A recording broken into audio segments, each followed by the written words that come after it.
வசனமாக verse by verse, in fact word by வேர்டா நீங்க தப்புனே ரிசர்ச் பண்ணி ஸ்டடி பண்ணத்தக்கதான கிருபையை கொடுத்திருக்கிறீர். அதுக்காக நன்றி. இது எவ்வளவு பெரிய ஸ்லாக்கியம் தப்புனே அனைவருக்கு கிடைக்கவில்லை. இருந்தாலும் தப்புனே சப்பா அனாதி திட்டத்தின்படி ஒரு சிறு கூட்டமாக எங்களை கூட தப்புனே இங்க இணைத்து தப்புனே உண்மை அறிவில் நாங்க வளர தேர்ச்சி பெற தப்புனே அதனை முன்னிட்டு தப்புனே உங்களுக்காக தப்புனே நாங்கள் எங்களை அர்ப்பணிக்க பெரிய காரியங்கள் செய்ய தப்புனே ராஜா உம்மோடு தப்புனே உங்கள் திட்டத்தோடு அனாதி திட்டத்தில் எங்களை நாங்கள் இணைத்தவர்களாக ராஜா ஏசப்பா எங்களை நீங்கள் உருவாக்கும்படியாக காரியங்களை செய்து கொண்டிருக்கிறீர்கள். அதுக்காக உங்களுக்கு கோடான கூடிய நன்றி தப்புனே சப்பா ராஜேசப்பா. ஐசக் அங்கிளை கூட உங்கள் திருக்கரங்களுக்குள்ள ஒப்பு கொடுக்கிறோம் ராஜேசப்பா. மீதியான வேலையை தப்புனே உங்கள் திருக்கரங்களுக்கு ஒப்பு கொடுக்கிறோம். நீங்க வழி நடத்துங்க ராஜேசப்பா. எங்களுடைய இருதய கண்களை திறங்க, ஆவிக்குரிய கண்களை திறங்க தப்புனே. சொல்லக்கூடிய காரியங்கள், போதிக்கக்கூடிய காரியங்கள், டீச் பண்ணக்கூடிய எல்லா காரியங்களையும் தப்பு நாங்க கிரகித்துக்குள்ள தப்புனே சப்பா ஆவியானவர் தாமே எங்களுக்கு உதவி செய்ய வேண்டுமாய் கெஞ்சுகிறோம் அப்பா. வழி நடத்துங்க தப்புனே, கிருபை தாங்க. இயேசுவின் மூலம் ஜெபம் கேளும் ஜீவனுள்ள நல்ல பிதாவே, ஆமென்.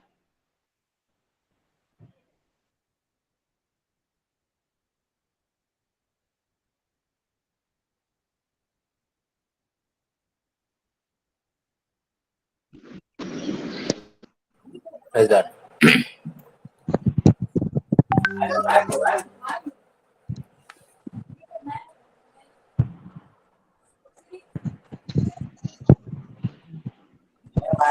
ஹலோ, பிரைஸ் அண்ணா கேக்குதா? ஓகே, பாடல இது பண்ணு, ஸ்லைட் போடுறீங்களா? ஓகே.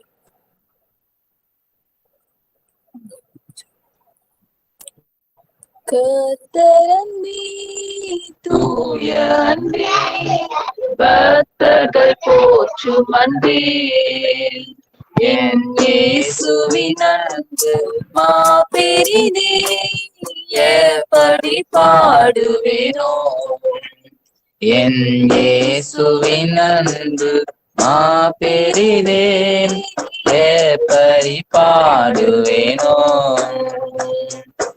ஆண்டவர் அன்பின் ஆழம் நிலம் அன்பின் அகலம் உயரம் கண்டேன் ஆண்டவர் அன்பின் ஆழம் நிலம் அன்பின் அகலம் உயரம் கண்டேன் இயேசு பக்தருடன் சேர்ந்துணர்ந்தேன் இன்றதை பாடிடுவேன் என் இயேசு பக்தருடன் சேர்ந்துணர்ந்தேன் இன்றதை பாடிடுவேன் கர்த்தரன்பே தூய அன்பே பக்தர்கள் போற்றும் அன்பே என் இயேசுவின் அன்பு மாபெரிதே எப்படி பாடுவேனோ என் இயேசுவின் அன்பு மாபெரிதே எப்படி பாடு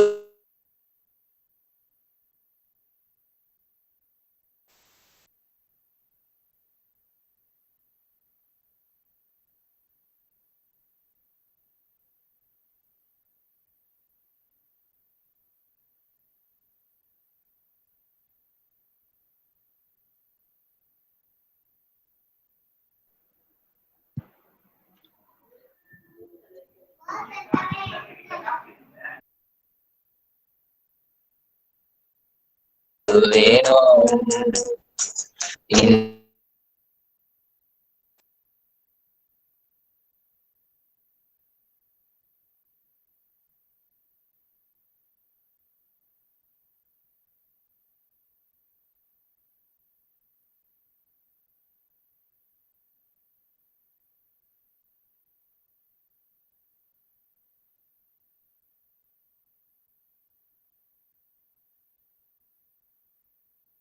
சாரி வெளியே வந்துட்டு. ஹலோ, சாரி கட்டாயிடுச்சு, வெளியே வந்துட்டு.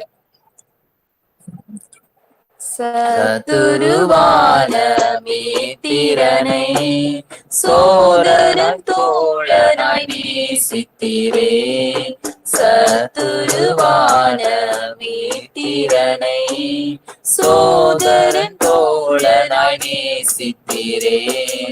பாதம் பணிந்துமை வேண்டுகிறேன், பூரண அன்பருள்வே. திருப்பாதம் பணிந்துமை வேண்டுகிறேன், பூரண அன்பருள்வே. கர்த்தரன்பே தூய அன்பே, பக்தர்கள் போற்றும் அன்பே. என் இயேசுவின் அன்பு மாபெரிதே, படி பாடுவேனோ. என் இயேசுவின் அன்பு மாபெரிதே, படி பாடுவேனோ. ஜீவனை தந்த அன்பதுவே, தேவனின் சேவை செய்திடவே.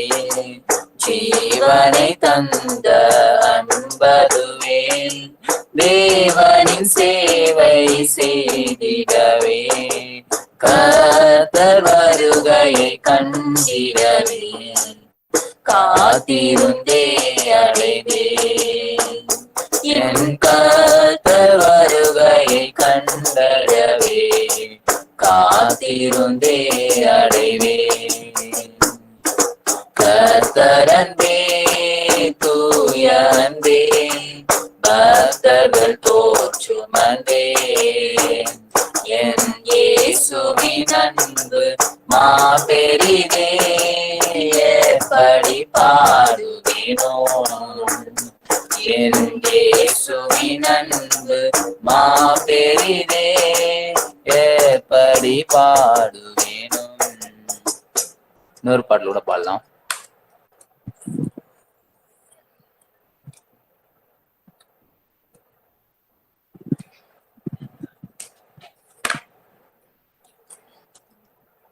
எம் உயர்ந்த வாசஸ்தலம் அதுவே, எம் பூரண சீயோனே. கண்மலையின் மேலே கழுகு போல் உன்னதத்தில் வாழ்வோம். இயேசு பக்தர்களே ஜெயம் பெற்றே பிதாமுகம் காண்போம். எம் உயர்ந்த வாசஸ்தலம் அதுவே, எம் பூரண சீயோனே. ஞான கண்மலையே கிருசே சுயம் நரணே.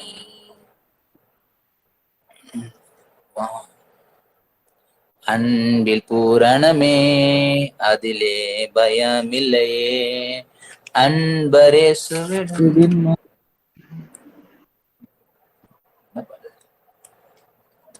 பாடு.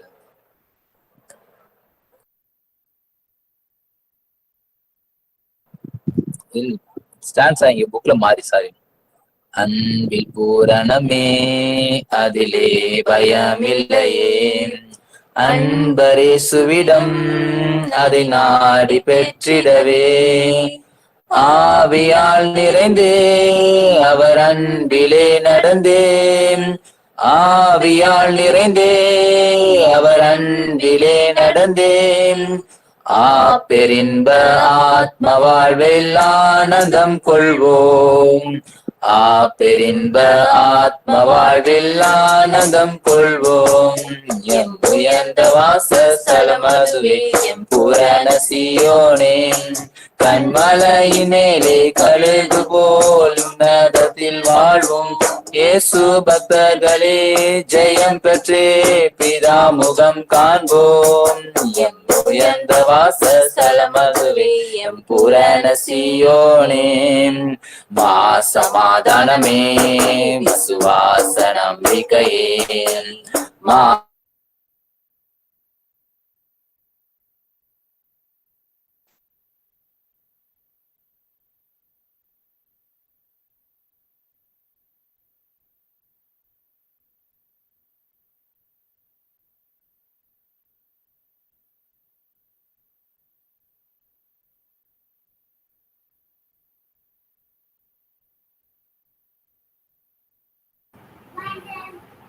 அந்த பாட்டு எனக்கு தெரியாதுண்ணா. தெரிஞ்சவங்க ஏதாச்சும். பரிசுத்தமே மரணத்தின்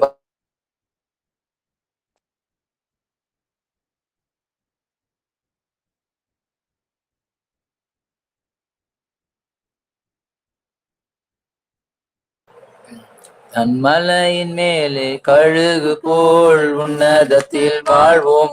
இயேசு பக்தர்களே ஜெயம் பெற்றே பிதா முகம் காண்போம். எம் உயர்ந்த வாசஸ்தலம் அதுவே எம் பூரண சீயோனே. ஓட்டமே ஜெயமாய் நாம் ஓடியே முடிக்க ஒவ்வொரு தினமும் புதிய பலனடைவோம். பாவ சாபங்களும் புவியாசையும் ஜெயித்தோர். பாவ சாபங்களும் புவியாசையும் ஜெயித்தோர். பாழுலகை வேகம் தாண்டி அக்கரை சேர்வோம். பாழுலகை வேகம் தாண்டி அக்கரை செய்வோம். எம் உயர்ந்த வாசஸ்தலம் அதுவே எம் பூரண சீயோனே. கண்மலையின் மேலே கழுகு போல் உன்னதத்தில் வாழ்வோம். இயேசு பக்தர்களே ஜெயம் பெற்றே பிதா முகம் காண்போம். எம் உயர்ந்த வாசஸ்தலம் அதுவே எம் பூரண சீயோனே. வானங்கள் வழியே இறங்கி பரன் வருவார். வாஞ்சையாய் சபையாய் அன்று இயேசுவை சந்திப்போம். மீட்பினால் நெருங்க தலைகள் உயர்த்திடுவோம். மீட்பினால் நெருங்க தலைகள் உயர்த்திடுவோம். மத்தியவான விருந்தில் பங்கடைந்திடுவோம். மத்தியவான விருந்தில் பங்கடைந்திடுவோம். உயர்ந்த வாசஸ்தலம் அதுவே எம் பூரண சீயோனே. கண்மலை மேலே கழுகு போல் உன்னதத்தில் வாழ்வோம். இயேசு பக்தர்களே ஜெயம் பெற்று பிதா முகம் காண்போம். எம் உயர்ந்த வாசஸ்தலம் அதுவே எம் பூரண சீயோனே. கர்த்தர் கொடுத்த வாய்ப்புக்காக நன்றி.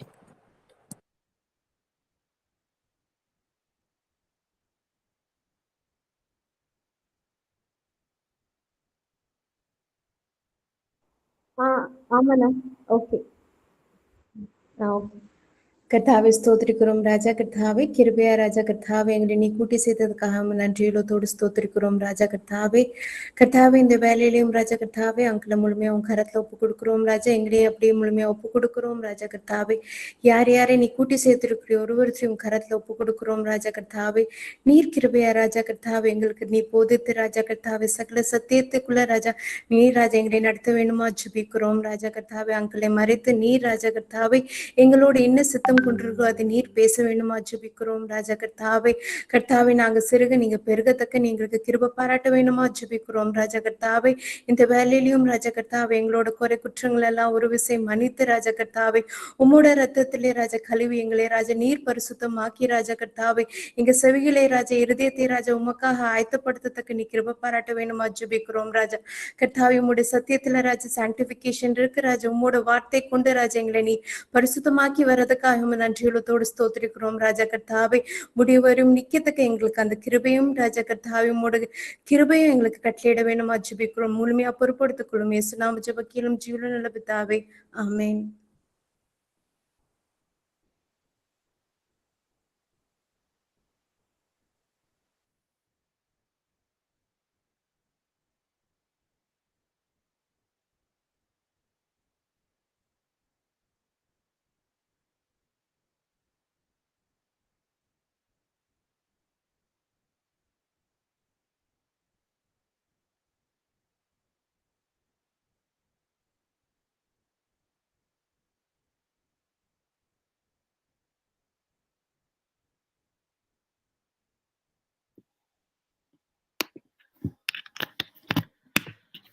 இயேசு கிறிஸ்துவின் இனிய நாமத்திலே பெங்களூர்ல இருந்து உங்கள் யாவரையும் வாழ்த்துகிறேன். இந்த சனிக்கிழமையிலும் இவ்விதமாக நாம் தொடர்ந்தேர்ச்சியாக கூடிக்கொண்டிருக்கிறபடி இந்த நாளிலும் நாம் இவ்விதமாக கூட வேதத்தை படிக்க தேவன் கொடுத்த கிருபைக்காக ஆண்டவரை நான் துதிக்கிறேன். ஸோ தம்பி சொன்ன மாதிரி நம்ம இன்றிலிருந்து ஒரு டிஃப்ரெண்ட் ஃபேஸ்க்கு நம்ம போறோம். 2019 வருஷம் பிப்ரவரி மாசத்திலிருந்து 2019 பிப்ரவரியிலிருந்து ஜூலை வரைக்கும் கிட்டத்தட்ட 22 சீரீஸ் ரோமருக்கு எழுதின நிருபம் 1வது வசனத்திலிருந்து படித்து கொண்டு வந்தோம். ஜெம்ஸ் ஆக்ஷன் சென்டர் குரோம்பேட்ல நாம் எல்லாரும் கூடி கோர் குரூப்ல இருந்த அருமையான தம்பிமாரி எல்லாம் கூடி அநேக குடும்பங்கள் இப்படி கூடி நாம் செய்து கொண்டு வந்தோம். ஸோ அந்த ஆகஸ்ட் மாதத்திலிருந்து நான் சுகவீனம் அடைந்தேன்.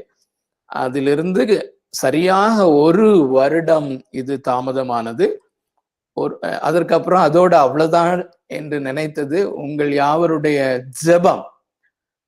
யாவருடைய ஜெபத்தை தேவனாகிய கர்த்தர் பயன்படுத்தி அதை திரும்பவும் தொடருவதற்கு கிருபை செய்தார். அதே ஜூலை மாதம் 2020 ஜூலை மாதத்திலே இதை தொடங்கினதிலிருந்து 15 வாரங்கள் ஏன் நாம் விட்ட பகுதியிலிருந்து இந்த ரோமருக்கு எழுதின நிருபத்தை தொடர்ந்து படித்து இந்த ரோமருக்கு எழுதின நிருபம் முழுமையாக நாம் கற்றுக்கொள்ள வேண்டும் என்று 15 சீரீஸ் பண்ண ஆண்டவர் கிருபை செய்தார்.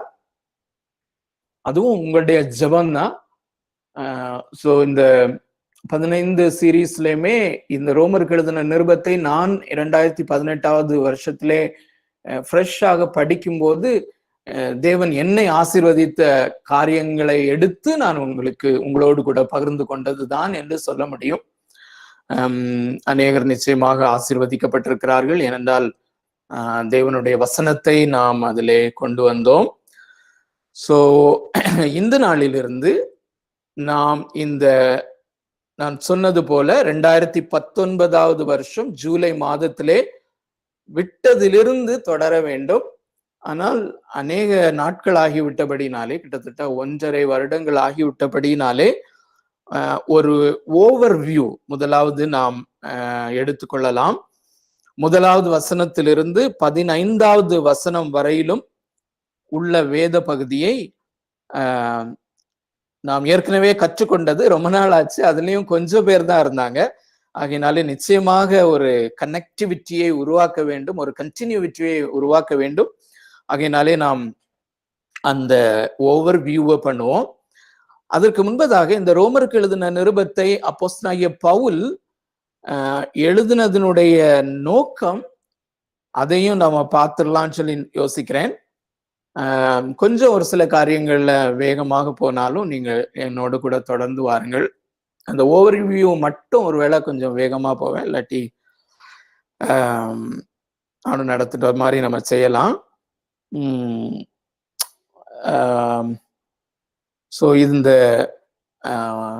நோக்கம், ரோமருக்கு எழுதின நிருபத்தை அப்போஸ்தலனாகிய பவுல் எழுதினதனுடைய நோக்கம், ரோமருக்கு எழுதின நிருபம் 15வது அதிகாரத்திலே, அது நோட்ஸ்ல நான் குறிப்பிடவில்லை, ஆனாலும் அதை அந்த பகுதியை வாசித்து விடலாம் என்று யோசித்தேன். ரோமருக்கு எழுதின நிருபம் 15வது அதிகாரம் 18 to 24. வேத பண்டிதர்கள் 3 மிக முக்கிய நோக்கங்களாகிலும் இருக்க வேண்டும் என்று கணிக்கிறார்கள். அந்த 3 நோக்கங்களிலே மிக முக்கியமான நோக்கத்தை மாத்திரம் நாம் இந்த இடத்துல மிக தெளிவாக அப்போஸ்தலனாகிய பவுல் ஒரு நோக்கத்தை இங்கே எழுதுகிறார்.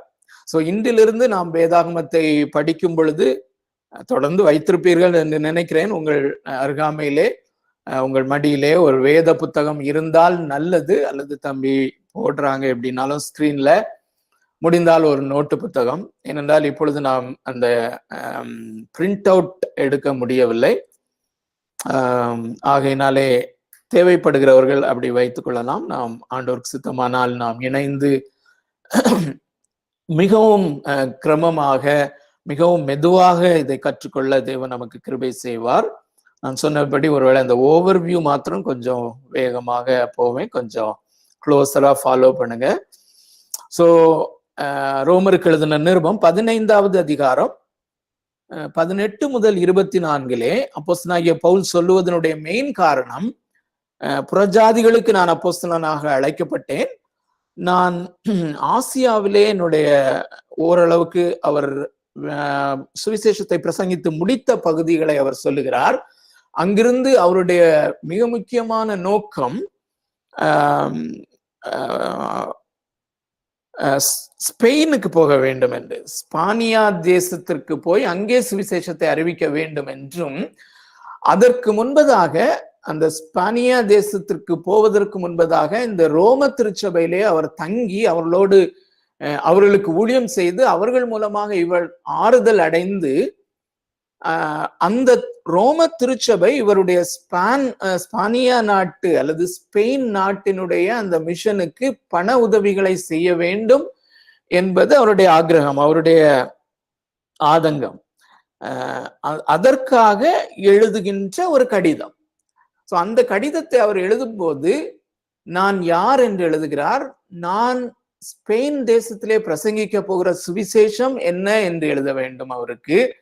அதோடு கூட இந்த ரோம திருச்சபையில் உள்ள விசுவாசிகளுக்கும் இவருடைய அந்த சுவிசேஷம் என்ன என்பதை தெளிவாக அவர் எழுத வேண்டும் என்று விரும்புகிறார். பரிசுத்த ஆவியானவர் நமக்கும் சுவிசேஷம் என்றால் என்ன என்பதை நாம் தெளிவாக கற்றுக்கொள்ளும்படியாக அவர் மூலமாக இந்த சந்தர்ப்பத்திலே எழுதி கொடுத்திருக்கிறார்.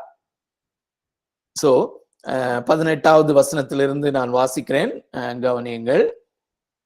புறஜாதியாரை வார்த்தையினாலும் செய்கையினாலும் கீழ்ப்படிய பண்ணும்படிக்கு அற்புத அடையாளங்களினாலும் பலத்தினாலும் தேவ ஆவியின் பலத்தினாலும் கிறிஸ்துவானவர் என்னை கொண்டு நடப்பித்தவைகளை சொல்வதும் அல்லாமல் வேறொன்றையும் சொல்ல நான் துணிவதில்லை. இப்படி எருசலேம் துவக்கி சுற்றிலும் இல்லிரிக்கம் தேசம் வரைக்கும் கிறிஸ்துவின் சுவிசேஷத்தை பூரணமாய் பிரசங்கித்திருக்கிறேன். மேலும் அவருடைய செய்தியை அறியாதிருந்தவர்கள் காண்பார்கள் என்றும் கேள்விப்படாதிருந்தவர்கள் உணர்ந்து கொள்வார்கள் என்றும் எழுதியிருக்கிறபடியே, ஏசாயா தீர்க்க தரிசன புஸ்தகத்திலே 52வது அதிகாரத்திலே இந்த பகுதி இருக்கிறது. அதிலிருந்து அவர் எடுத்து தன்னுடைய மிஷனை அவர் கூறுகிறார். 21வது வசனம், நான் மற்றொருவனுடைய அஸ்திபாரத்தின் மேல் கட்டாதபடிக்கு கிறிஸ்துவனுடைய நாமம் சொல்லப்பட்டிராத இடங்களில் சுவிசேஷத்தை அறிவிக்கும்படி நாடுகிறேன். உங்களிடத்தில் வருகிறதற்கு இதனாலே அநேகம் தரம் தடைப்பட்டேன்.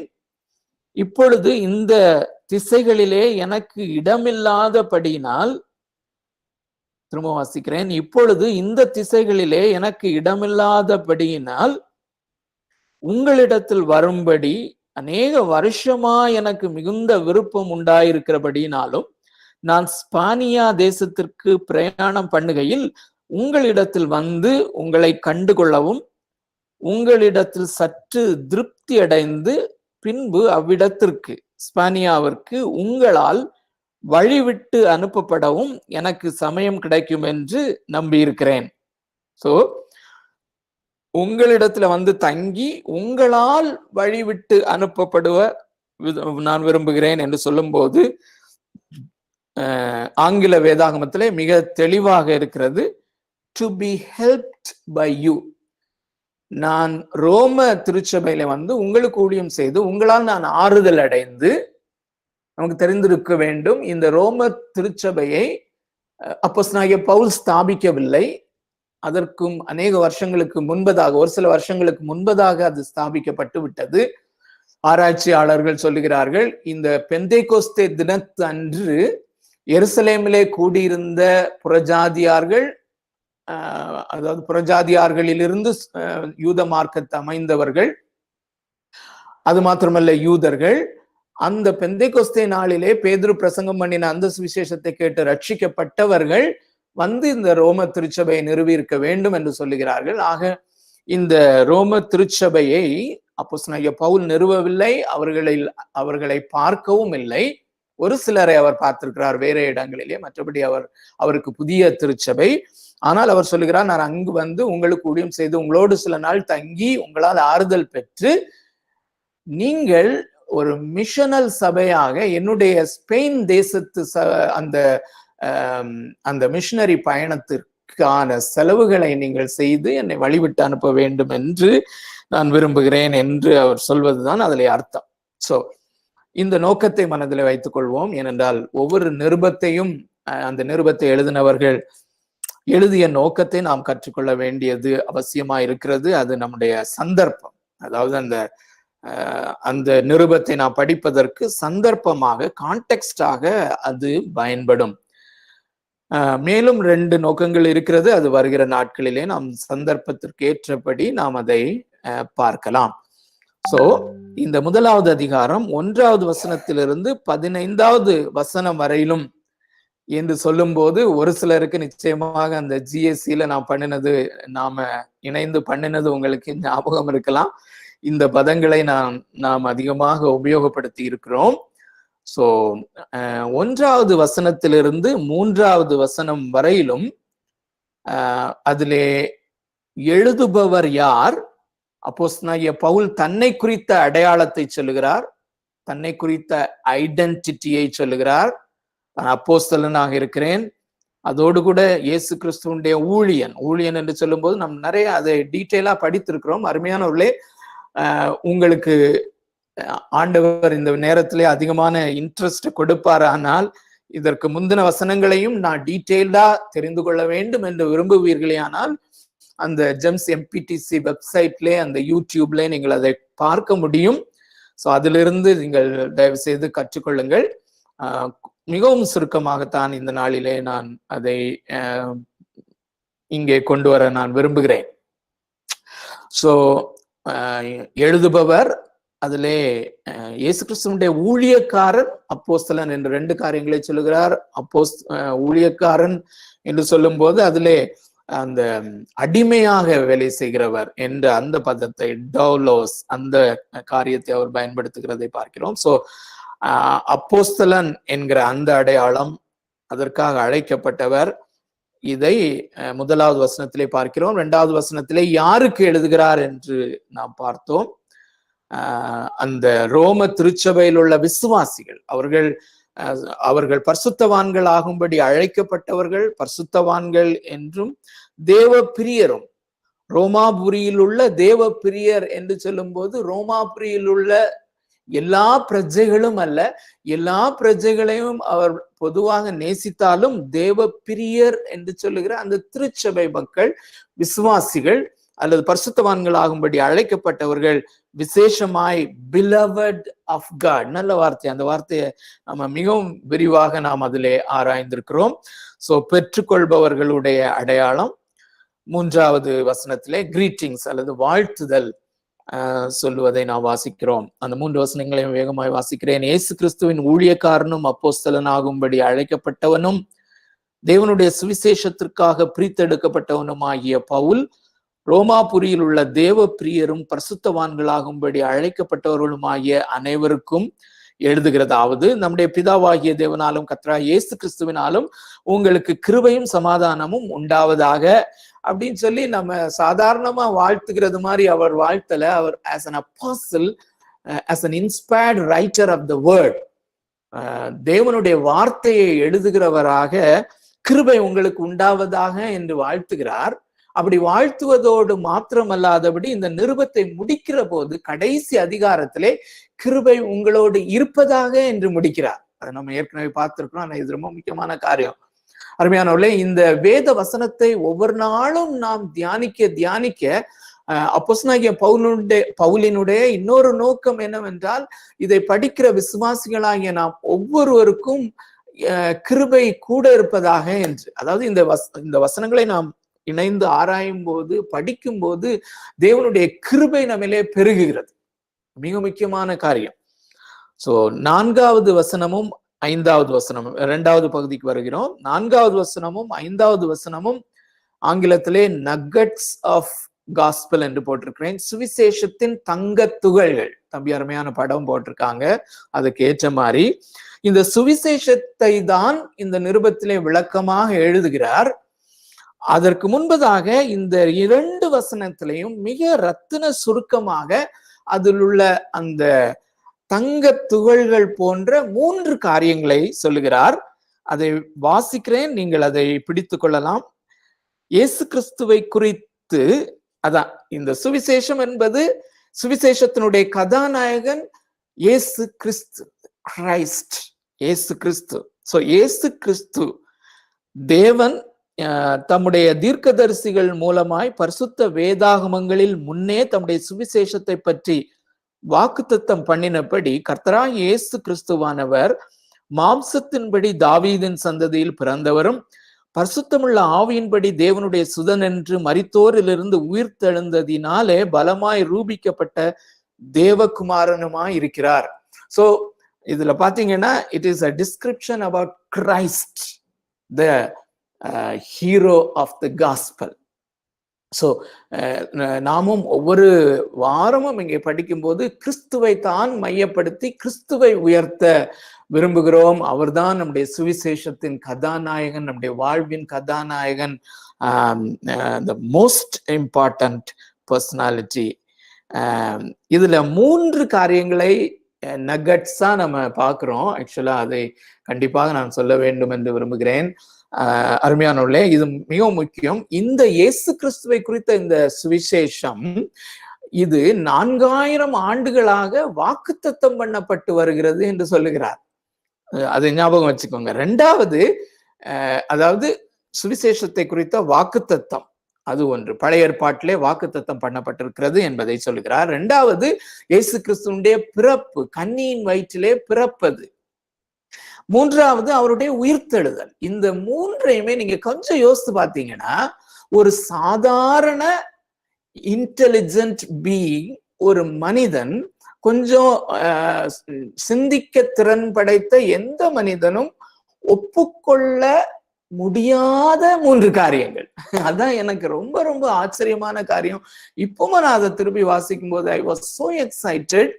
ஏன் ஆண்டவர் காஸ்பல்ல, நாம என்ன யோசிப்போம்னா, காஸ்பல்னா எல்லாரும் புரிஞ்சுக்கிற மாதிரியும் எல்லா மனுஷர்களும் ஏற்றுக்கொள்வதற்கு ரொம்ப சிம்பிளா இருக்கணும் அப்படின்னு நினைப்போம். சிம்பிளானா நம்புற மாதிரி இருக்கணும். ஆனா நம்பாத மாதிரி உள்ள காரியங்கள். ஒரு மனுக்குலத்தை படைத்த கடவுள் அந்த மனுக்குலத்தை ரட்சிக்கும்படியாக அவன் பாவத்திலே விழுந்த பிறகு 4000 ஆண்டுகள் காத்திருக்க வேண்டுவது என்ன, 4000 ஆண்டுகள் வாக்குத்தத்தமே கொடுத்து கொண்டிருக்க வேண்டியது என்ன. இதையும் டீட்டெயிலா நம்ம அதுல டீல் பண்ணி இருக்கிறோம். இதுல இன்ட்ரெஸ்ட் இருந்தா நீங்க அதை பார்க்கலாம். 2வது, கன்னியின் வயிற்றில் எப்போதாயிலும் எவராயிலும் பிறப்பாரோ மனுஷனுடைய ஞானத்தின்படி, மனுஷனுடைய ஞானத்திற்கு முட்டாள்தனமாய் இருக்கிற ஒரு காரியத்தை அல்லவா சுவிசேஷத்தினுடைய தங்க துகளாக நீங்கள் சொல்லுகிறீர்கள். வேதம் சொல்லுகிறது, this is how God designed gospel. 3வது, உயிர்த்தெழுதல். மரித்த ஒரு மனுஷன் உயிர்த்தெழுவாரா? ஆம், இவர் சாதாரண மனுஷன் அல்ல, God man, தேவ குமாரன். This happened only one in the history of humankind. கன்னியின் வயிற்றிலே பிறப்பது ஒரே ஒரு முறை நடந்தது, நடக்க வேண்டும் என்று தீர்மானிக்கப்பட்டிருந்தது. சோ இந்த 3ஐயும் அதுல பார்க்கிறோம். 6வது வசனமும் 7வது வசனமும் பவுலினுடைய அருட்பணி வாசகம் அல்லது பால்ஸ் மிஷன் ஸ்டேட்மெண்ட். எம்பிடிசி படிக்கிறவர்கள் அந்த ப்ரொஃபஷன் ஆஸ் மிஷன்ல மிஷன் ஸ்டேட்மெண்ட் படிப்பார்கள். இது ஒரு நல்ல உதாரணம் என்று நான் ஏற்கனவே நாம் பார்த்திருக்கிறோம். வாசிக்கிறேன். அவர் சகல ஜாதிகளையும் அவர்களுக்குள் இயேசு கிறிஸ்துவினால் அழைக்கப்பட்டவர்களாகிய உங்களையும் தமது நாமத்து நிமித்தம் விசுவாசத்துக்கு கீழ்ப்படிய பண்ணும் பொருட்டு எங்களுக்கு கிருபையையும் அப்போஸ்தல ஊழியத்தையும் அருளி செய்திருக்கிறார். 6-7 வசனங்கள். மிக சுருக்கமாக அவருடைய மிஷன் ஸ்டேட்மெண்ட் சொல்லுகிறார். 8, 9, 10, 11, 12, 8 12 வரையிலும் இந்த ரோம திருச்சபையை குறித்து அப்போஸ்தலனாகிய பவுல் கேள்விப்பட்டு, அவர்களுடைய அன்பு, அவருடைய விசுவாசம், இந்த காரியங்களை கேள்விப்பட்டு அவர்களுக்காக தேவனை துதித்து அவர்கள் மத்தியிலே தான் போய் ஊழியம், ஒரு நோக்கத்தோடு ஊழியம் செய்ய வேண்டும் என்றும் அந்த பிரயாணத்தை கர்த்தர் வாக்கிய பண்ண வேண்டும் என்று ஒரு அருமையான துதியும் ஜெபமும் செய்கிறதை பார்க்கிறோம். கவனமாய் ஃபாலோ பண்ணுங்க. உங்கள் விசுவாசம் உலகமெங்கும் பிரசித்தம் ஆகிறபடியினாலே முதலாவது நான் உங்கள் எல்லாருக்காகவும் இயேசு கிறிஸ்து மூலமா என் தேவனை ஸ்தோத்திரிக்கிறேன். நான் ஜெபம் பண்ணும் போதெல்லாம், நான் எம்பசைஸ் கொடுத்து வாசிக்கிறத கொஞ்சம் கூட கவனிங்க, விளக்க மாட்டேன்.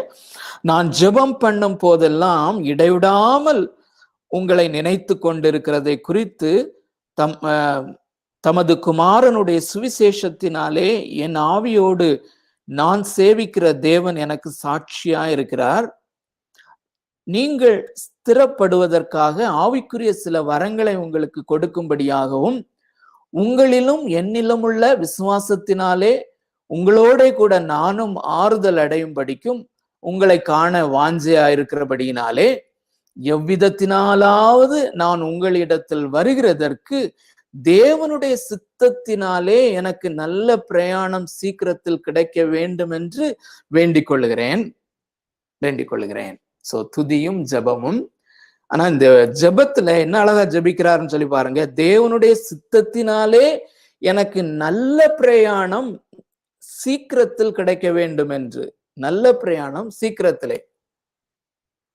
நமக்கு எல்லாருக்குமே தெரியும், தேவன் இந்த அவருடைய சித்தத்தின்படி, தேவனுடைய சித்தத்தின்படி நடக்கட்டும்னு சொல்லி ஜெபம் பண்ணாரு.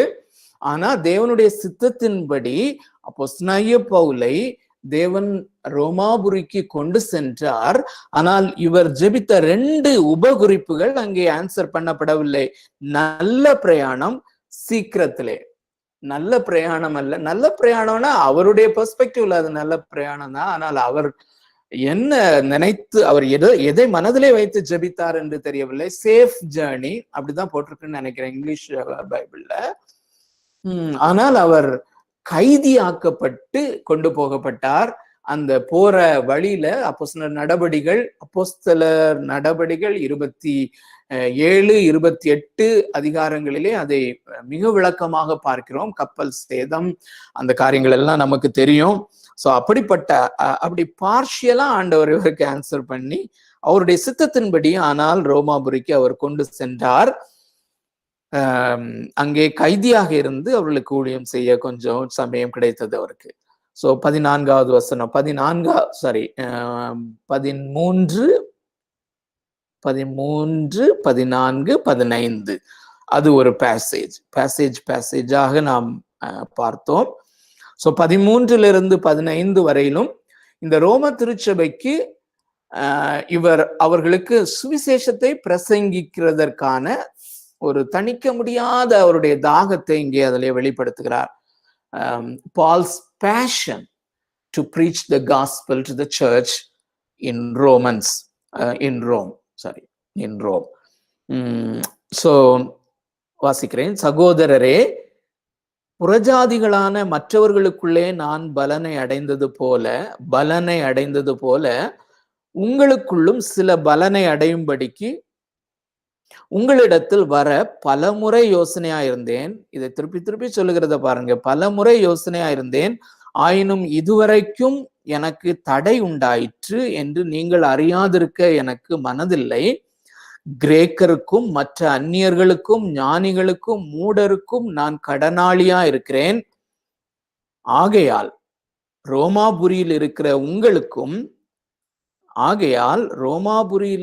உங்களுக்கும் என்னால் இயன்ற மட்டும் சுவிசேஷத்தை பிரசங்கிக்க விரும்புகிறேன்.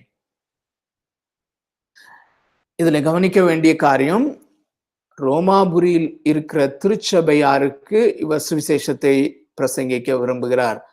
திருச்சபையார் முதல்ல எழுதியிருக்கிறார், பிலவட் ஆஃப் காட், தேவ பிரியர் அவர்கள், பரிசுத்தவான்கள் ஆகும்படி அழைக்கப்பட்டவர்கள், நல்ல விசுவாசிகள்.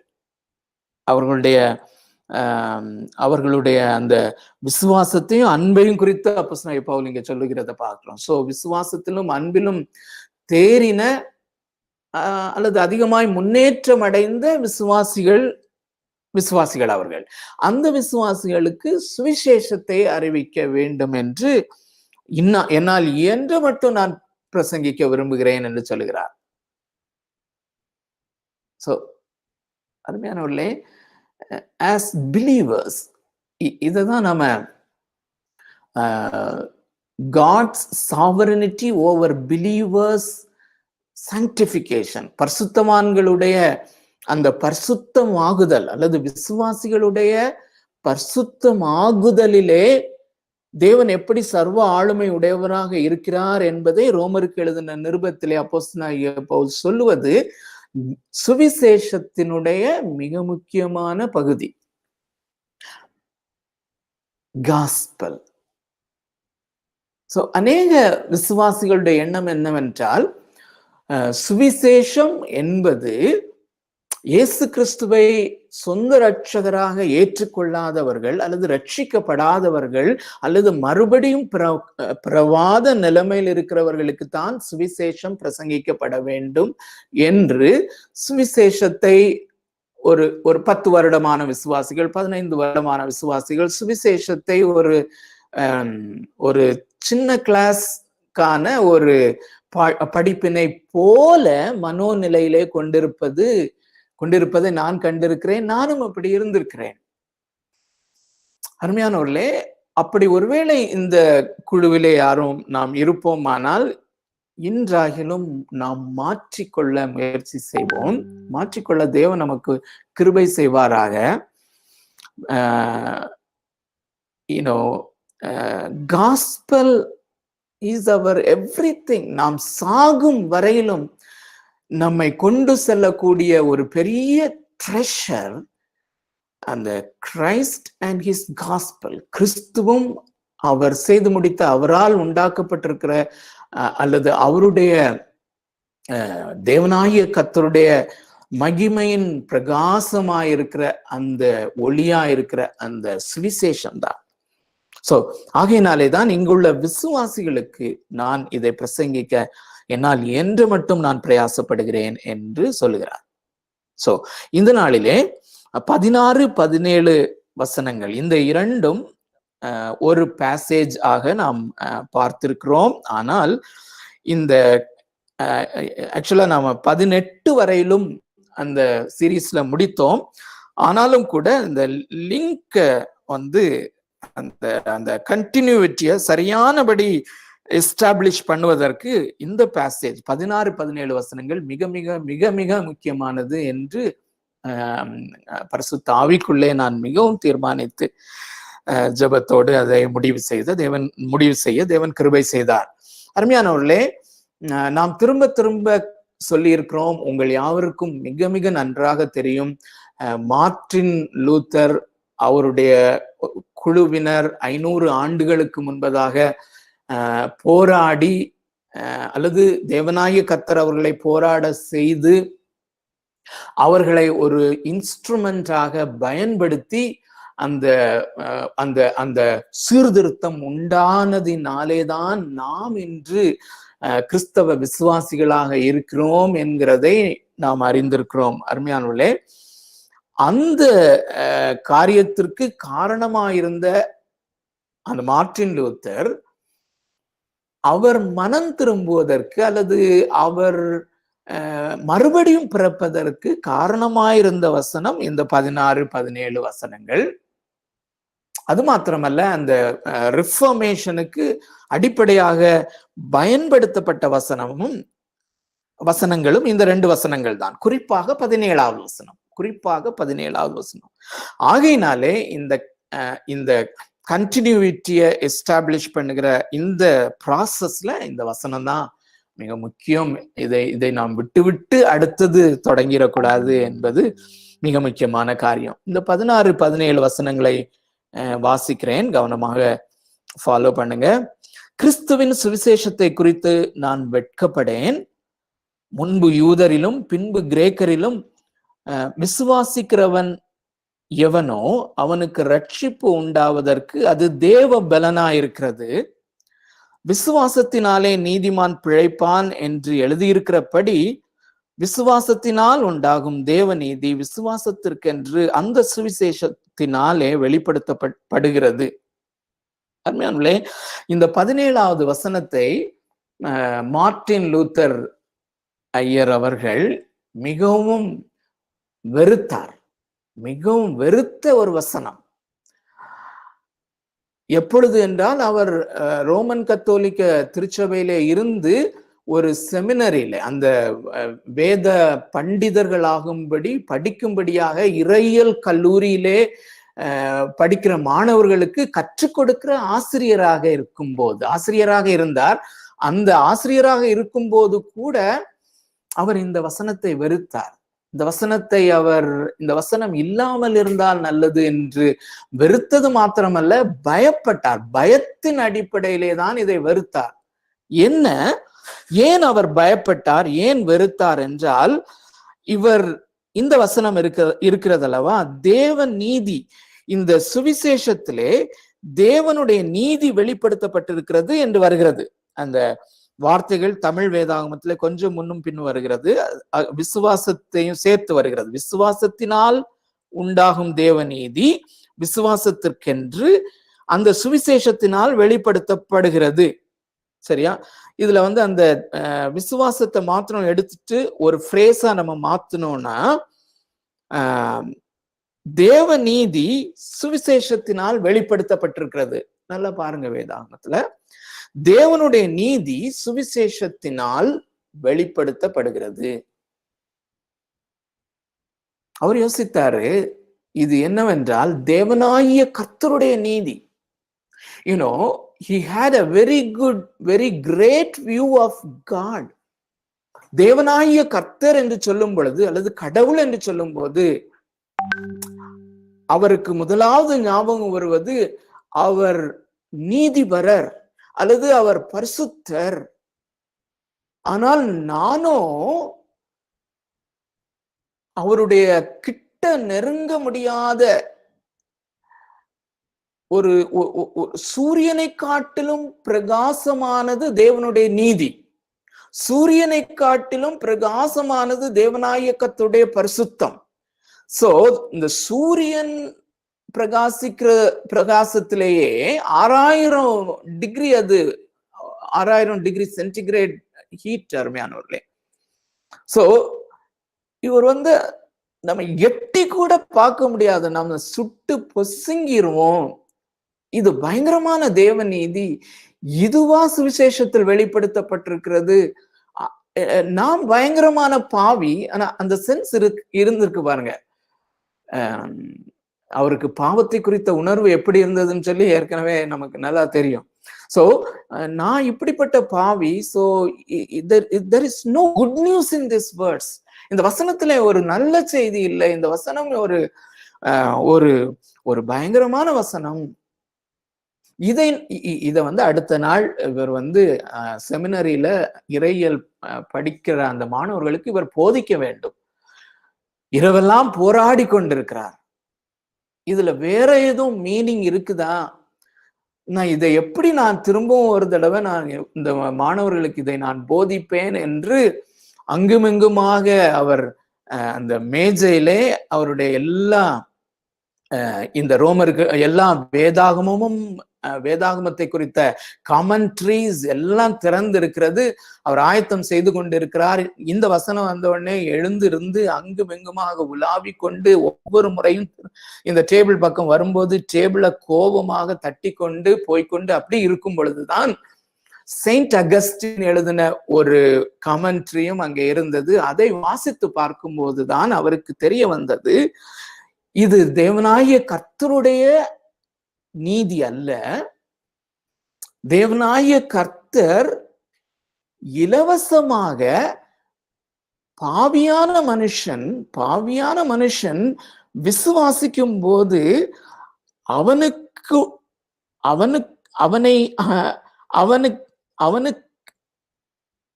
அவனிலே கணக்கிடப்படுகிற, அதாவது அந்த தேவனுடைய நீதிதான், ஆனால் அது மனுஷனுக்கு சாத்தப்படுகிறது அல்லது அது மனுஷனுக்கு நீதியாக எண்ணப்படுகிறது. இது இலவசமாக விசுவாசிக்கிற எவர்களுக்கும் அது மனுஷருக்கு கொடுக்கப்படுகிறது. அவன் எப்பேற்பட்ட பாவியானாலும் அவனுக்கு இந்த தேவ நீதி அருளப்படுகிறது. அந்த அருளப்படுகிற நீதி அல்லது பாவியான மனுஷன் நீதிமான் என்று கருதப்படும்படியான எண்ணப்படும்படியான ஒரு தேவநீதி என்பதை அவர் புரிந்து கொண்டார். புரிந்து கொண்ட போது எழுதுகிற ஸ்டேட்மெண்ட்டையும் நாம் ஏற்கனவே பார்த்திருக்கிறோம். அதில் உள்ள ஒரு வாசகத்தை மாத்திரம் நான் தமிழிலே சொல்லுகிறேன். அவர் சொல்லுகிறார், இந்த அர்த்தத்தை ஒரு ஒரு பகிரங்கமான ஒரு பயங்கரமான ஒரு வெளிச்சமாக என்னுடைய இருதயத்திலே நான் பெற்றுக்கொண்ட போது, நான் இதை அறிந்து கொண்ட போது, என்னுடைய இருதய கண்கள் திறந்த போது, இதை நான் புரிந்து கொண்ட போது, பரலோகத்தினுடைய வாசல்கள் அப்படியே திறந்தது. பரலோகத்தினுடைய வாசல்கள் திறந்தது. நான் அப்படியே நேராக பரலோகத்திலே நான் சென்றேன். தேவனை வெறுத்த ஒரு மனுஷன், பிகாஸ் ஹி இஸ் ஹோலி, நான் அவ்வளவு அசுத்தன், நான் பக்கத்திலே வர முடியாது என்று வெறுத்தவர் நேராக தேவ சிங்காசனத்திற்கு நான் போக முடிந்தது. ஐ வாஸ் born again என்று சொல்லுகிறார். நான் மறுபடியும் பிறந்தேன் என்று தெளிவாக சொல்லுகிறார். சோ ஆகினாலே இந்த வசனம், இந்த 2 வசனங்களும் மிகவும் முக்கியம் என்று பார்க்கிறோம். சோ இந்த அப்போஸ்தலனாகிய பவுல் சொல்லுகிறார், நான் சுவிசேஷத்தை ரோமாபுரியிலே பிரசங்கிக்க வெட்கப்படேன் என்று 16வது வசனத்தின் தொடக்கத்திலே சொல்கிறார். கிறிஸ்துவின் சுவிசேஷத்தை குறித்து நான் வெட்கப்படேன். முதல் கேள்வியாக நாம அந்த பவர் பாயிண்ட்ல நீங்க பார்க்க முடியும், நோட்ஸ்ல நீங்க பார்க்க முடியும். ஏன் அவர் வெட்கப்படவில்லை? அதற்கான ஆன்சரை தொடர்ந்து சொல்லுகிறார். அருமையானவர்களே, தம்பி ஜோமன் முதல்ல அவங்க சொன்ன மாதிரி, இங்கே நாம் வேதத்தை படிக்கிற முறை இண்டக்டிவ் பைபிள் ஸ்டடி. ஒருவேளை அதற்கு சாதகமான ஒரு சூழ்நிலை இந்த பேண்டமிக் சிச்சுவேஷன்ல இல்ல, நம்ம வெர்ச்சுவலா தான் மீட் பண்றோம். ஆனாலும் அந்த இண்டக்டிவ் பைபிள் ஸ்டடி முறையை தான் நாம் பின்பற்றுகிறோம். அதுல மிக முக்கியமான ஒரு கொள்கை என்னவென்றால், வேதாகமத்தை, அதிலும் குறிப்பாக அப்போஸ்தலனாகிய பவுல் எழுதின, பேதுரு எழுதின நிருபங்களில் தான் திருச்சபைகளுக்கு வேண்டிய மிக முக்கியமான போதனைகள் இருக்கிறது.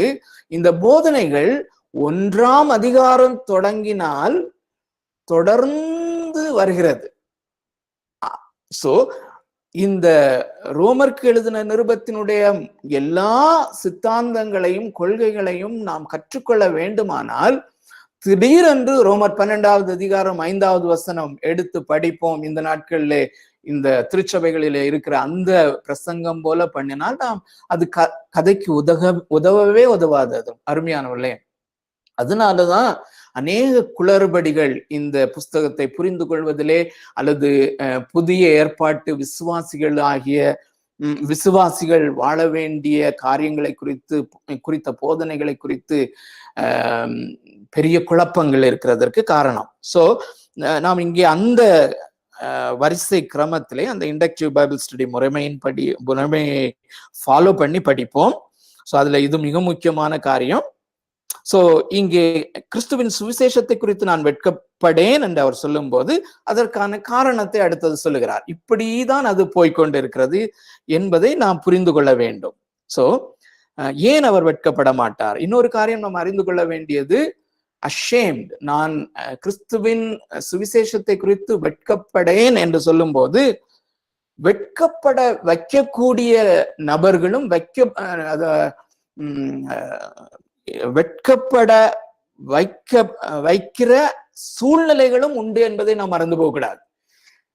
பிலிப்பியருக்கு எழுதின நிருபத்தையும் நாம் எல்லாம் படிக்கும் பொழுது, வெட்கப்படுகிறது அல்லது வெட்கப்படுத்துகிறது என்கிறதை அப்போஸ்தலனாகிய பவுல் எதை குறித்து சொல்லுகிறார் என்றால், அவர் சிறைச்சாலையிலே போடும்போது அந்த அந்த பதத்தை அவர் பயன்படுத்துவதை நம்ம பார்க்கிறோம். சோ சிறைச்சாலையில இருக்கும்போது, சிறைச்சாலையிலிருந்து வெளியே வந்தார்னா, அல்லது சிறைச்சாலையில இருக்கும்போது தீமோத்தேயு இடத்துல யாராவது கேட்கிறாங்கன்னு வச்சுக்கோங்க, உன்னுடைய லீடர் எங்க இருக்கிறாரு, அவர் சிறைச்சாலையில இருக்கிறார் என்றால் அவர் கைதியாக இருக்கிறார், அவர் குற்றவாளியாக இருக்கிறார் என்று ஒரு தாழ்வாகத்தான் நினைப்பார்கள். ஆகையினாலதான் தீமோத்தேயுக்கு அவர் எழுதும்போது, என்னை குறித்து நீ வெட்கப்படாதே என்று சொல்லி எழுதியிருக்கிறார். சோ அவரும் வெட்கப்படுத்துகிற சூழ்நிலைகள் குற்றப்படுத்துகிற சூழ்நிலைகள் அல்லது இந்த சுவிசேஷத்தை பிரசங்கிப்பது நிமித்தம் சிறைச்சாலையிலே போடுகிற அனுபவங்கள், அதை செய்கிற மக்கள் அநேகம் இருக்கிறார்கள்.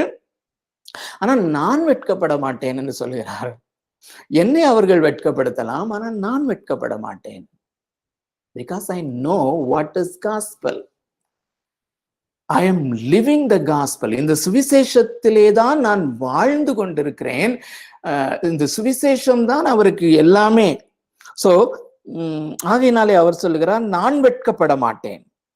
ஏன் வெட்கப்பட மாட்டேன் என்கிறதை தொடர்ந்து சொல்கிறார். முன்பு யூதரிலும் பின்பு கிரேக்கரிலும் விசுவாசிக்கிறவனவனோ அவனுக்கு ரட்சிப்பு உண்டாவதற்கு அது தேவ பலனா இருக்கிறது. It is the power of God unto salvation.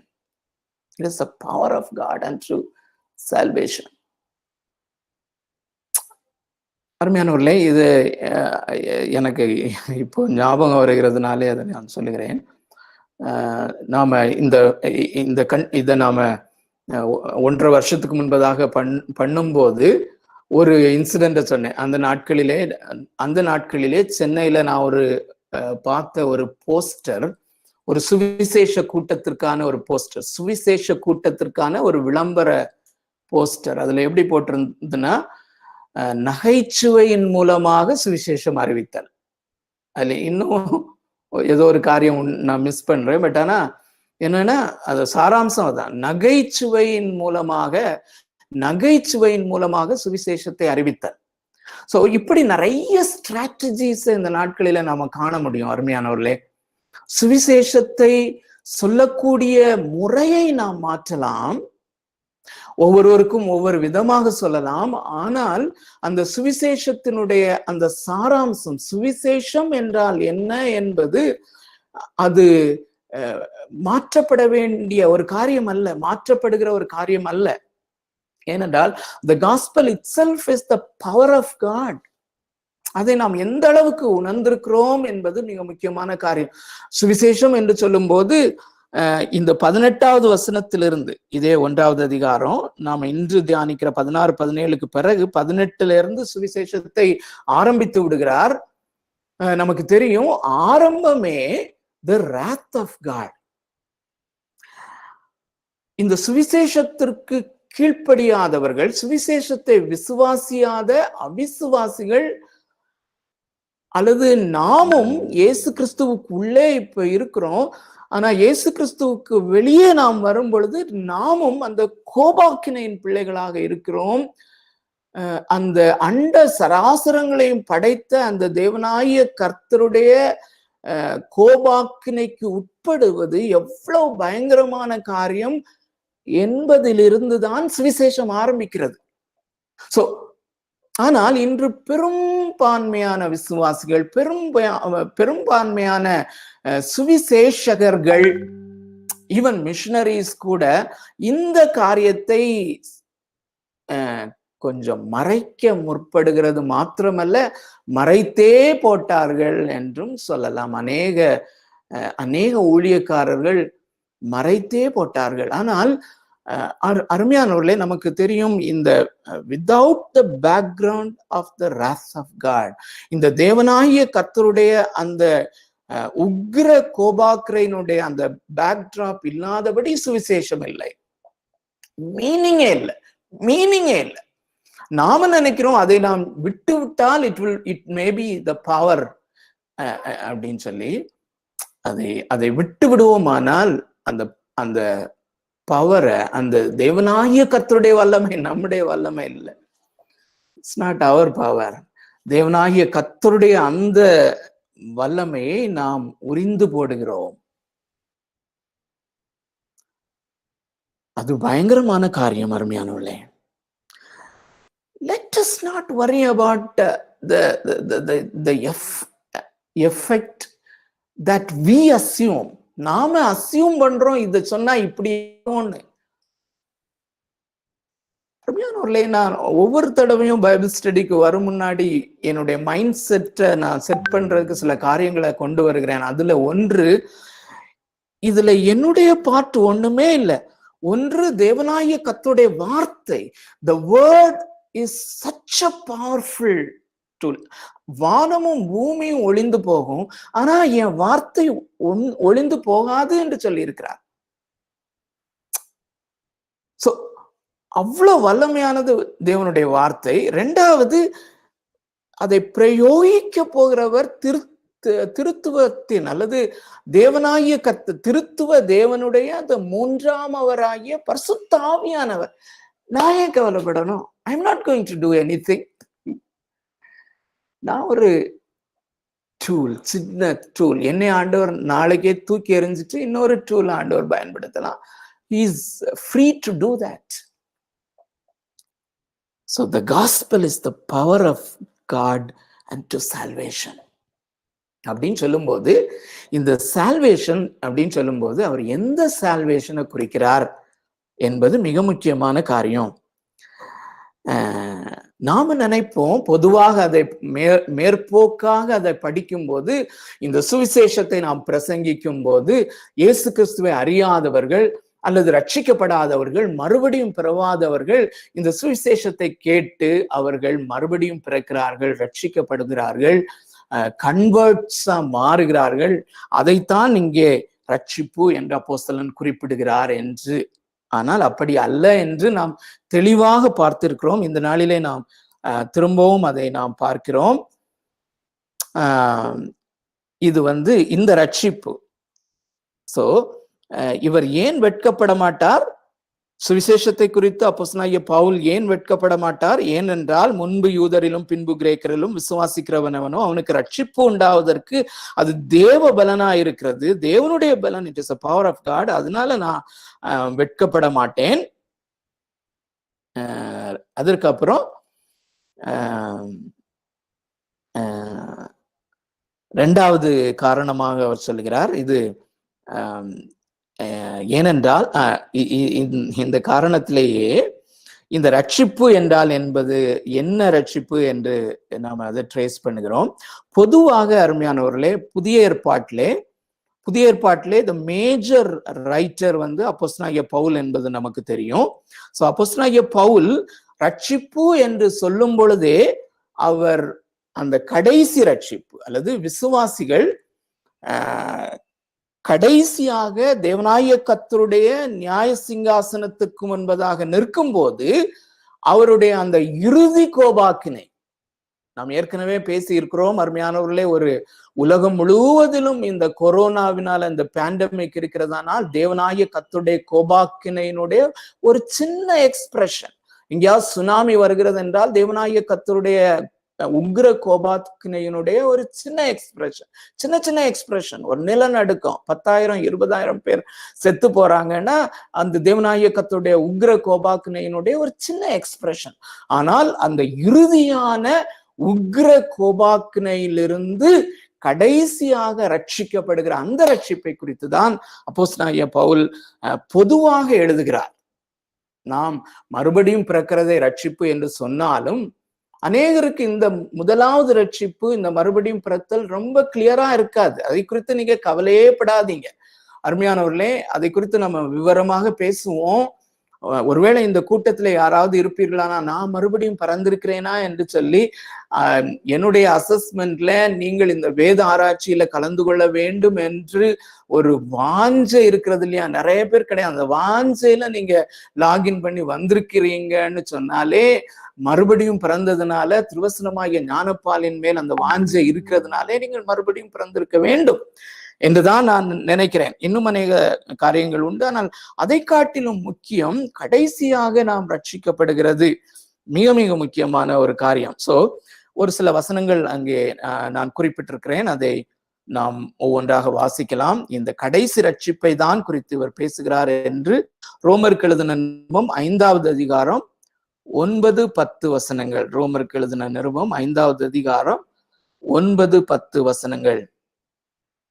இப்படி நாம் அவருடைய இரத்தத்தினாலே நீதிமான்கள் ஆக்கப்பட்டிருக்க கோபாக்கினைக்கு நீங்களாக அவராலே நாம் ரட்சிக்கப்படுவது அதிக நிச்சயமாமே. சோ நீதிமான்களாக்கப்பட்டது அந்த முதலாவது ரட்சிப்பை குறித்து சொல்லுகிறார். சோ அப்படி நாம் முதலாவது அந்த ரட்சிப்பை நாம் அடைந்திருக்கும் போது, நீதிமான்கள் ஆக்கப்பட்டிருக்கும் போது, கடைசியான அந்த உக்கிரத்திலிருந்து ரட்சிக்கப்படுவது அதிக நிச்சயமாமே.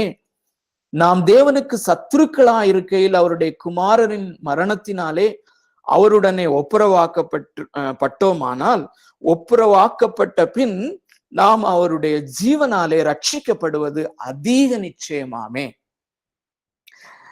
ஓகே, ரெண்டாவது ரெஃபரன்ஸுக்கு போகலாம். 2 தெசலோனிக்கேயர். இதெல்லாம் செல்ஃப் எக்ஸ்பிளனேட்டரி. வாசிக்கும் போதே அந்த வார்த்தை தான் முக்கியம், அதிலே நாம் புரிந்து கொள்கிறோம். 2 தெசலோனிக்கேயர் 2வது அதிகாரம் 13வது வசனம். கர்த்தருக்கு பிரியமான சகோதரரே, நீங்கள் ஆவியினாலே பரிசுத்தமாக்கப்படுகிறதினாலும் சத்தியத்தை விசுவாசிக்கிறதினாலும் ரட்சிப்பு அடையும்படிக்கு ஆதி முதல் தேவன் உங்களை தெரிந்து கொண்டபடியினாலே நாங்கள் உங்களை குறித்து எப்பொழுதும் தேவனை ஸ்தோத்திரிக்க கடனாளிகளாய் இருக்கிறோம். சோ ரட்சிப்பு அடையும்படிக்கு என்று ஃபியூச்சர் சால்வேஷனை குறித்து இந்த ரட்சிக்கப்பட்ட விசுவாசிகளுக்கு அப்போஸ்தலனாகிய பவுல் எழுதுகிறார். 2 கொரிந்தியர் 3வது ரெஃபரன்ஸ், 2 கொரிந்தியர் 7வது அதிகாரம் 10வது வசனம். 2 கொரிந்தியர் 7வது அதிகாரம் 10வது வசனம். தேவனுக்கேற்ற துக்கம் பின்பு மனஸ்தாபப்படுகிறதற்கு இடமில்லாமல் ரட்சிப்புக்கு ஏதுவான மனம் திரும்புதலை உண்டாக்குகிறது. லௌகிக துக்கமோ மரணத்தை உண்டாக்குகிறது என்று விசுவாசிகளுக்கு எழுதுகிறார். விசுவாசிகளே, நீங்கள் ரட்சிக்கப்பட்டிருக்கிறீர்கள், மறுபடியும் பிறந்திருக்கிறீர்கள். ஆனால் அதுக்கு பிறகு நீங்கள் செய்கிற பாவங்களுக்கு நீங்கள் நீங்கள் துக்கப்படும் பொழுது, அந்த துக்கப்படும் போது, தேவனுக்கேற்ற துக்கம் அந்த பாவத்தினாலே உண்டாகும் போது அது பின்பு மனஸ்தாபப்படுகிறதற்கு இடமில்லாமல், ரிக்ரெட் பண்ணுகிறதற்கு இடமில்லாமல் ரட்சிப்புக்கு ஏதுவான மனம் திரும்புதலை அது உண்டாக்குகிறது. சோ அந்த ரட்சிப்புக்கு ஏதுவான மனம் திரும்புதல் அது விசுவாசிகளுக்கு அவசியம். அது அந்த ஃபியூச்சர் ரட்சிப்புக்கு நம்மை ஆயத்தப்படுத்துகிறது. இன்னொரு ரெஃபரன்ஸ் வாசிப்போம். 2 தீமோத்தேயு 2வது அதிகாரம் 15வது வசனம். 2 தீமோத்தேயு 2வது அதிகாரம் 15வது வசனம். நீ வெட்கப்படாத ஊழியக்காரனாயும் சத்திய வசனத்தை நிதானமாய் பகுத்து போதிக்கிறவனாயும் உன்னை தேவனுக்கு முன்பாக உத்தமனாக நிறுத்தும்படி ஜாக்கிரதையாயிரு.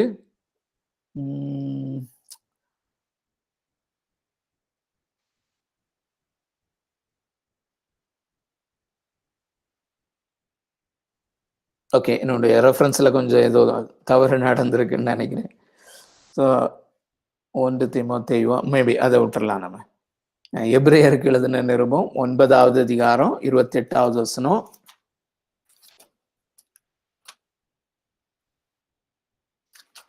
எபிரேயர் 9வது அதிகாரம் 28வது வசனம். கிறிஸ்துவும் அநேகருடைய பாவங்களை சுமந்து தீர்க்கும்படிக்கு ஒரே தரம் பலியிடப்பட்டு தமக்காக காத்து கொண்டிருக்கிறவர்களுக்கு ரட்சிப்பை அருளும்படி 2ஆம் தரம் பாவம் இல்லாமல் தரிசனமாவார்.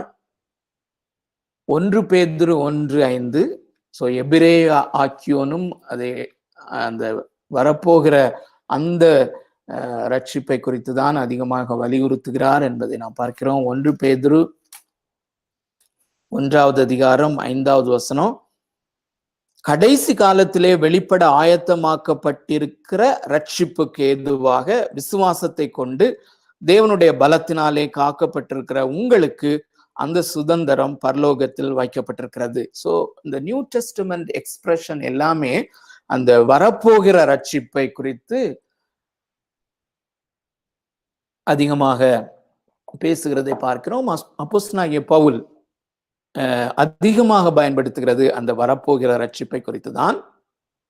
அது மாத்திரம் அல்லாதபடி திரும்ப இந்த ரோமருக்கு எழுதின நிருபம் 1வது அதிகாரம் 16-17 என்கிற நம்முடைய அடிப்படையான பேசேஜுக்கு வருவோம். அங்க நீங்க பாத்தீங்கன்னா இன்னொரு எவிடன்ஸ் நமக்கு அவர் சொல்லுகிறார், நான் விசுவாசிகளாகிய உங்களுக்கு இதை போதிக்க விரும்புகிறேன் என்று சொல்லுகிறார். ஸோ ஆகையினாலே இந்த மனம் திரும்ப முதலாவது ரட்சிப்பை பெறும்படியாக அல்லது நீதிமானாக்கப்படுவதற்காக ரட்சிக்கப்படுகிற அந்த முதல் ரட்சிப்பை குறித்து அவர் இங்கே பேசவில்லை, ஃபைனல் ரட்சிப்பை குறித்து பேசுகிறார்.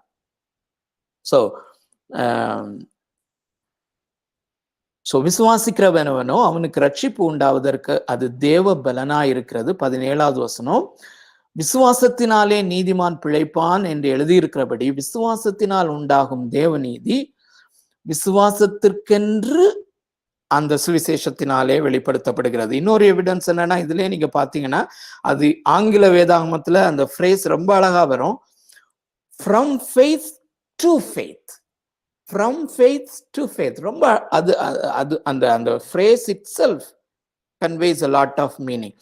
விசுவாசத்தினாலே உண்டாகும் தேவநீதி விசுவாசத்திற்கென்று. சோ முதலாவது விசுவாசிக்கும் போது ஒரு தேவ நீதி உண்டாகிறது, தொடர்ந்து விசுவாசத்திற்கு என்று அது கொடுக்கப்படுகிறது.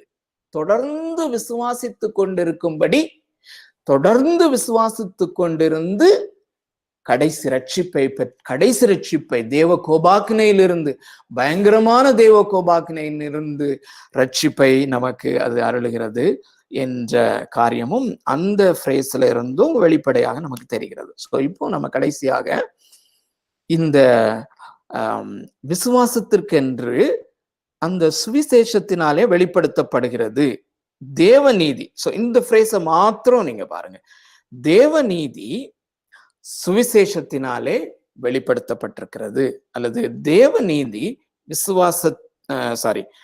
தேவநீதி விசுவாசத்திற்கென்று விசுவாசத்தினாலே தேவநீதி விசுவாசத்திற்கென்று அந்த சுவிசேஷத்தினாலே வெளிப்படுத்தப்படுகிறது. சோ விசுவாசத்தினால் உண்டாகும் தேவநீதி விசுவாசத்திற்கென்று அந்த சுவிசேஷத்தினால் வெளிப்படுத்தப்படுகிறது. So the righteousness of God is revealed in the gospel அப்படின்னு சொல்லும்போது எந்த ரைச்சியஸ்னஸ் அவர் சொல்லுகிறார்? மார்ட்டின் லூத்தர் விசுவாசித்ததை பத்தி சொன்னோம். சோ அதன்படி இந்த ஒரு மனுஷன் விசுவாசிக்கும் போது மனுஷனுக்கு தேவன் தன்னுடைய நீதியை அந்த மனுஷனுடைய நீதியாக எண்ணுகிறார். அந்த நீதியை குறித்துதான் இது அடிப்படையாக கூறுகிறது. ஆனால் இந்த 3 விதமான தேவ நீதியை இது குறிக்கிறது என்பதை நாம் கற்றுக்கொள்ள வேண்டும். ஆனால் இந்த 3ம் ஒன்றை ஒன்று தொடர்புடையதாகவும் ஒன்றினால் ஒன்று வல்லமையை பெற்றுக்கொள்ளுகிறதாக மிக அருமையாக அப்போஸ்தலனாகிய பவுல் இங்கே பரிசுத்த ஆவியானவராலே வடிவமைத்திருக்கிறார்.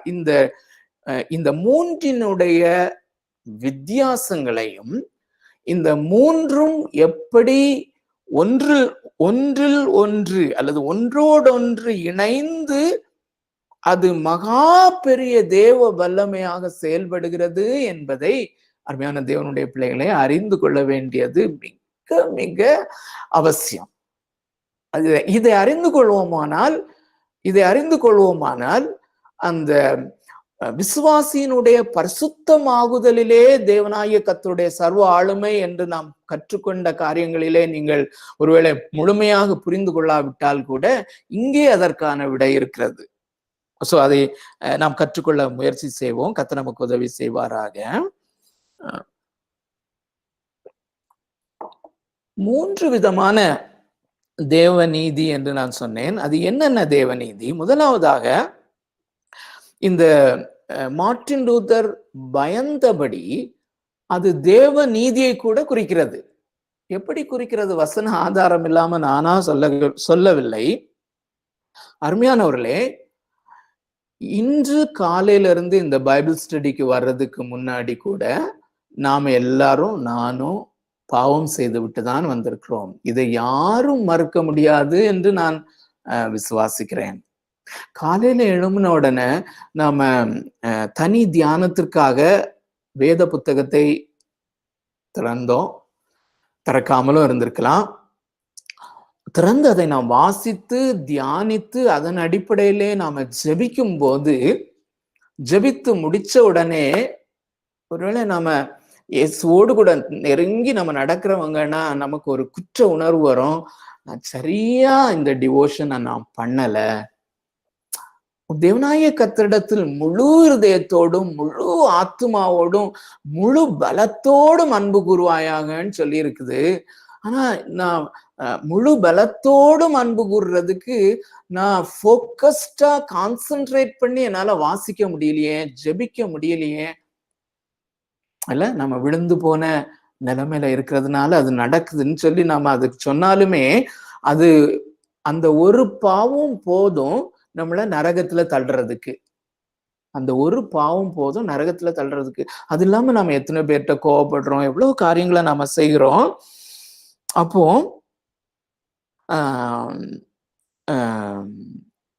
சோ நாம பாவிகளாகவே நாம இருக்கிறோம். சோ இந்த ஒவ்வொரு பாவம் நம்ம ஒவ்வொரு நாளும் ரட்சிக்கப்பட்ட பிறகும், ரட்சிக்கப்படுவதற்கு முன்பும் ரட்சிக்கப்பட்ட பின்பும் நாம் ஒவ்வொருத்தரும் செய்த ஒவ்வொரு பாவத்தையும், இதற்கு பிறகு நாம சாகுறது வரையிலும் இல்லாட்டி ஆண்டோடைய வருகை வரையிலும் செய்ய போகிற பாவங்களையும் ஒன்று விடாமல் அதனுடைய தண்டனையை நிறைவேற்றித்தான் ஆக வேண்டும். அருமையானவர்களே, நிறைய பேர் என்ன நினைக்கிறாங்கன்னா, தேவன் நம்மை நீதிமான் ஆக்கிட்டாரு அப்படின்னா அது ரொம்ப சிம்பிளா நினைக்கிறாங்க. அருமையானவர்களே, இந்த மார்ட்டின் லூத்தர் தேவனுடைய நீதியை குறித்து பயப்படுவதற்கு அதிகமான காரணம் உண்டு. ஏனென்றால் ஒரு சிறிய பாவத்தையும் அவரால அனுமதிக்க முடியாது. பாவத்தை பாராத சுத்த கண்ணர் என்று ஆபகுக் தீர்க்கதரிசியிலே நாம படிக்கிறோம். அப்படியானால் நம்மிலே இருக்கிற ஒவ்வொரு பாவமும் அது நம்மிலே தண்டிக்கப்பட வேண்டும் அல்லது இன்னொருவர் மேலே தண்டிக்கப்பட வேண்டும். சோ இப்படி நம் எல்லாருடைய ஒவ்வொரு பாவங்களையும், செய்த பாவங்கள், செய்ய போகிற பாவங்கள், பழைய ஏற்பாட்டின் பரிசுத்தவான்கள் செய்த பாவங்கள், இனிமே பறக்க போகிற கர்த்தருடைய வருகைக்கு முன்னதாக பறக்க போகிற பிள்ளைகள், ரட்சிக்கப்படுகிறவர்கள், அவர்களுடைய பாவங்கள், ஒவ்வொன்றும் ஒவ்வொன்றும் ஒவ்வொன்றும் ஒவ்வொன்றும் அவர் சர்வ ஞானி, அவர் எல்லாவற்றையும் அறிந்திருக்கிறார். ஒவ்வொன்றாக அதனுடைய தண்டனையை நிறைவேற்றும்படியான தேவனுடைய நீதி. சோ ஒவ்வொன்றுக்கும் தண்டனையை நிறைவேற்றினால்தான் அது தேவன் நீதிபரர் என்று விளங்க செய்யும். ஆனால் அதை நம்மிலே பண்ண முடியாது. நம்மிலே பண்ண நம்ம நரகத்துக்கு எப்போவோ மரித்து நரகத்துக்கு போயிருப்போம். ஆனால் அவை எல்லாவற்றையும் தேவகுமாரனாய் இயேசு கிறிஸ்து நம்மளை போன்ற சரீரத்தை பெற்ற, அவருக்கு வேதனை இல்லாமல் இல்லை, நம்மளை போல சரீரத்தை பெற்ற அவர் மேல அந்த தேவ நீதி வெளிப்பட்டது, ரிவீல். சோ முதலாவது நாம் அறிய வேண்டியது, தேவ நீதி வெளிப்பட்டது, சுவிசேஷத்திலே வெளிப்பட்டது என்று சொல்லும் போது இந்த தேவ நீதி, அதற்கான வசனத்தை நாம் பார்ப்போம். ரோமருக்கு எழுதின நிருபம் 3வது அதிகாரம் 25வது வசனம். இது எம்பிடிசில நம்ம அடிக்கடியாய் வாசிக்கிற வசனம் தான், ஆனால் தெளிவாக ஃபாலோ பண்ணுங்க. ரோமருக்கு எழுதின நிருபம் 3வது அதிகாரம் 25வது வசனம். தேவன் பொறுமையாயிருந்த முற்காலத்தில், அதாவது பழைய ஏற்பாட்டிலே தேவன் பொறுமையாயிருந்த முற்காலத்தில் நடந்த பாவங்களை தாம் பொறுத்து கொண்டதை குறித்து, சோ அப்போ பொறுத்து கொண்டார், பொறுத்து கொண்டதை குறித்து தம்முடைய நீதியை காண்பிக்கும் பொருட்டாகவும் தாம் நீதியுள்ளவரும் இயேசு கிறிஸ்துவனிடத்தில் விசுவாசமாய் இருக்கிறவர்களை நீதிமான் ஆக்குகிறவருமாய் விளங்கும்படி இக்காலத்திலே, நாம விசுவாசிகளாகிய நாம் இக்காலத்திலே தமது நீதியை நம்மிலே காண்பிக்கும் பொருட்டாகவும், இக்காலத்திலே தமது நீதியை காண்பிக்கும் பொருட்டாகவும், சோ இக்காலத்திலே வாழ்கிற விசுவாசிகளாகிய நம்மை குறித்த அல்லது நம்முடைய பாவங்களுக்கான தேவ நீதியை காண்பிக்கும்படியாகவும் எங்க காண்பித்தார்? அந்த படத்துல தம்பி போட்டிருக்கிறது மாதிரி த ஓல்டு ரக்கட் கிராஸ், அந்த சிலுவையிலே ஒருவேளை இன்று காலையிலே நாம நம்முடைய வீட்டுல நம்முடைய ஸ்பௌஸ்டையோ இல்லாட்டி பிள்ளைகள்கிட்டயோ தேவையில்லாம நம்ம இரிட்டேட் ஆகி கோபப்பட்டிருந்தோம்னா ஸ்பெசிபிக்கா அந்த பாவத்தையும் குறித்த தேவ நீதியை இயேசு கிறிஸ்துவின் மேல் வெளிப்படுத்தினார், ரிவீல் பண்ணினார். நான் நீதிபரர். I am such a perfectly righteous God.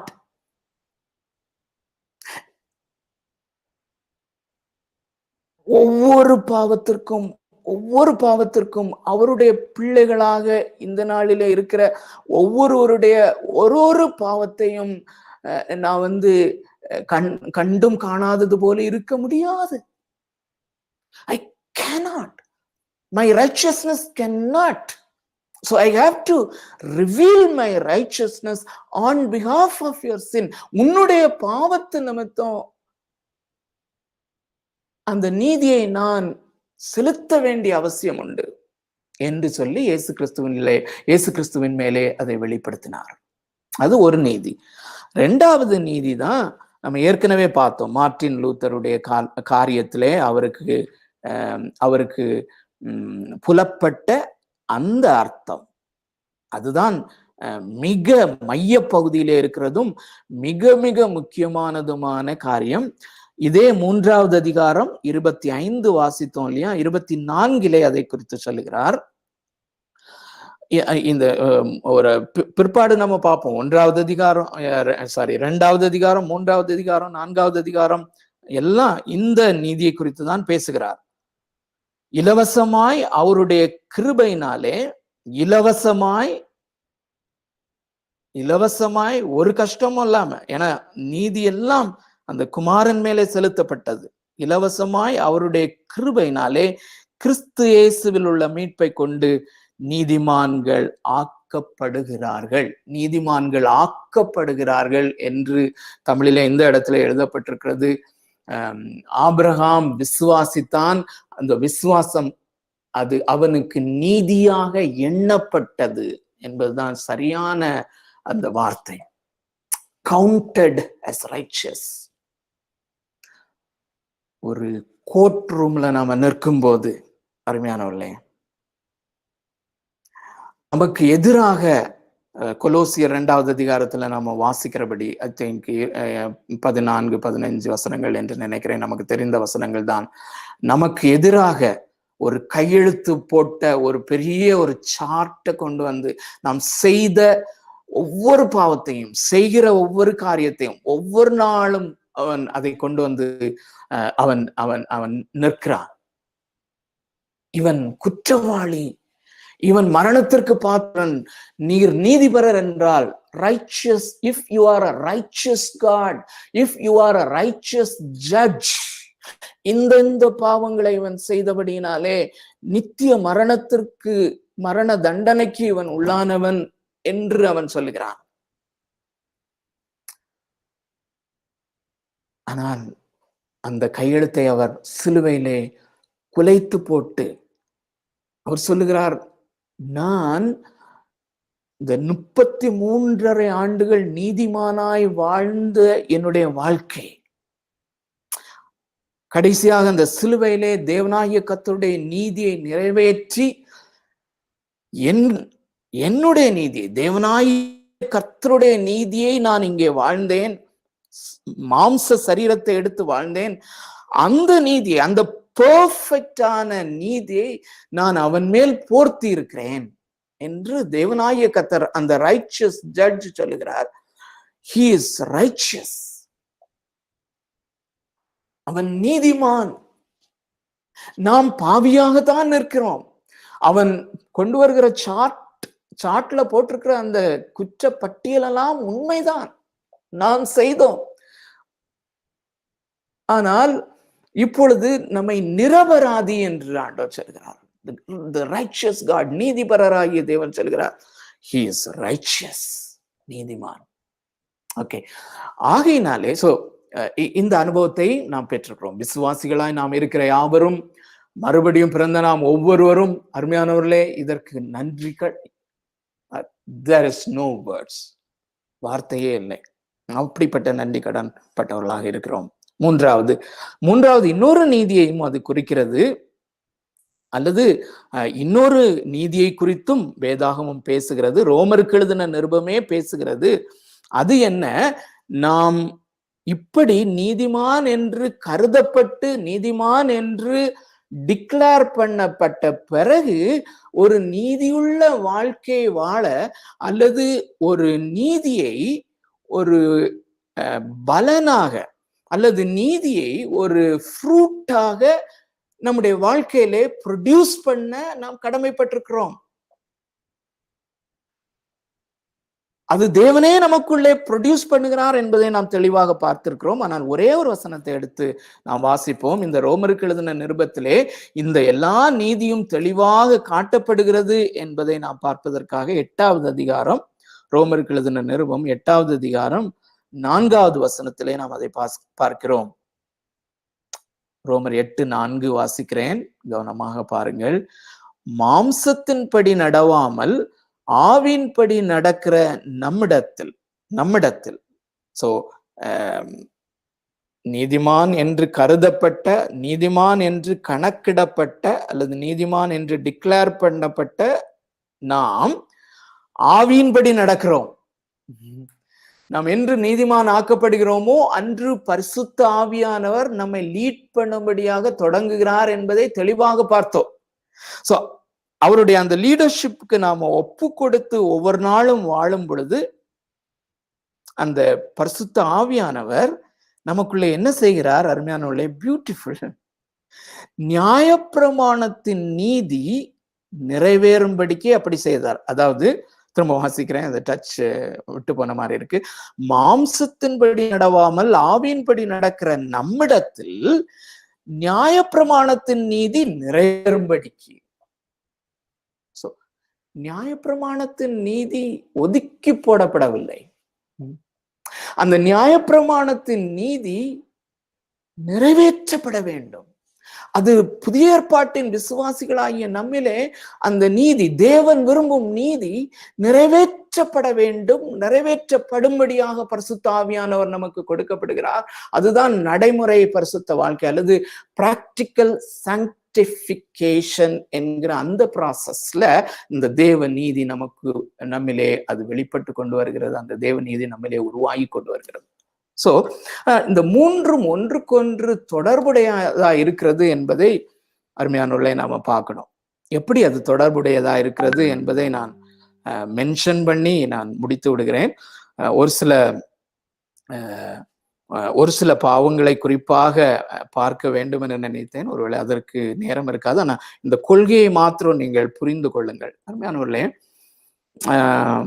இந்த காஸ்பல் லிவிங் என்று ஒன்றை நாம் அடிக்கடி வலியுறுத்தி சொல்லிக் கொண்டிருக்கிறோம். மார்ட்டின் லூத்தரும் சொல்லுகிறார், gospel, we should live the gospel, we should live the gospel. இன்னொரு தேவனுடைய மனுஷன் சொல்கிறான், the gospel should be our bread and butter every day.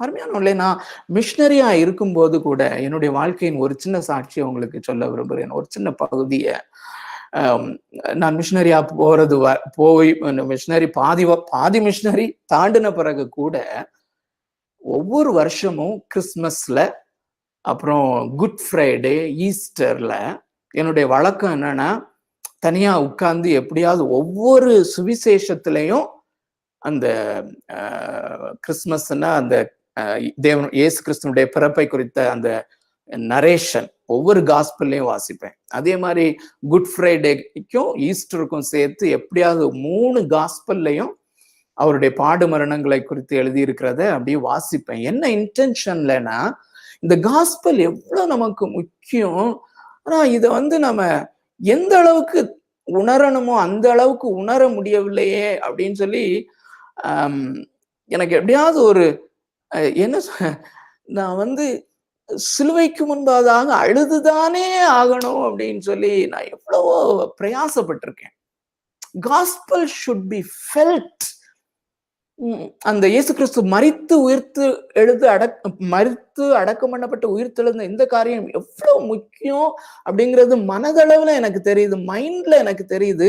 ஆனா ஏதோ நான் அதுல இருந்து ஒரு டிஸ்டன்ட் ஆனது மாதிரி, வருஷத்துக்கு ஒரு தடவை அல்லது எப்போதாவது அடிக்கடி எப்போதாவது. ஆனா அருமையானவர்களே, இந்த ரோமருக்கு எழுதின நிருபத்தை 2018 நான் படித்ததுக்கு பிறகு, அதுலயும் குறிப்பா என்னுடைய இந்த சுகவீன நாட்கள்லக்கு பிறகு, இப்பொழுது அருமையானவர்களே, ஒவ்வொரு நாளும் டே பை டே நான் எதற்கு சொல்லுகிறேன் என்றால், இந்த காஸ்பல் லிவிங் என்பது எப்படி நடைமுறைப்படுத்தப்படுகிறது என்பதை, அதாவது அந்த முதலாவது தேவநீதி என்னுடைய ஒவ்வொரு பாவத்தையும், நான் நேற்று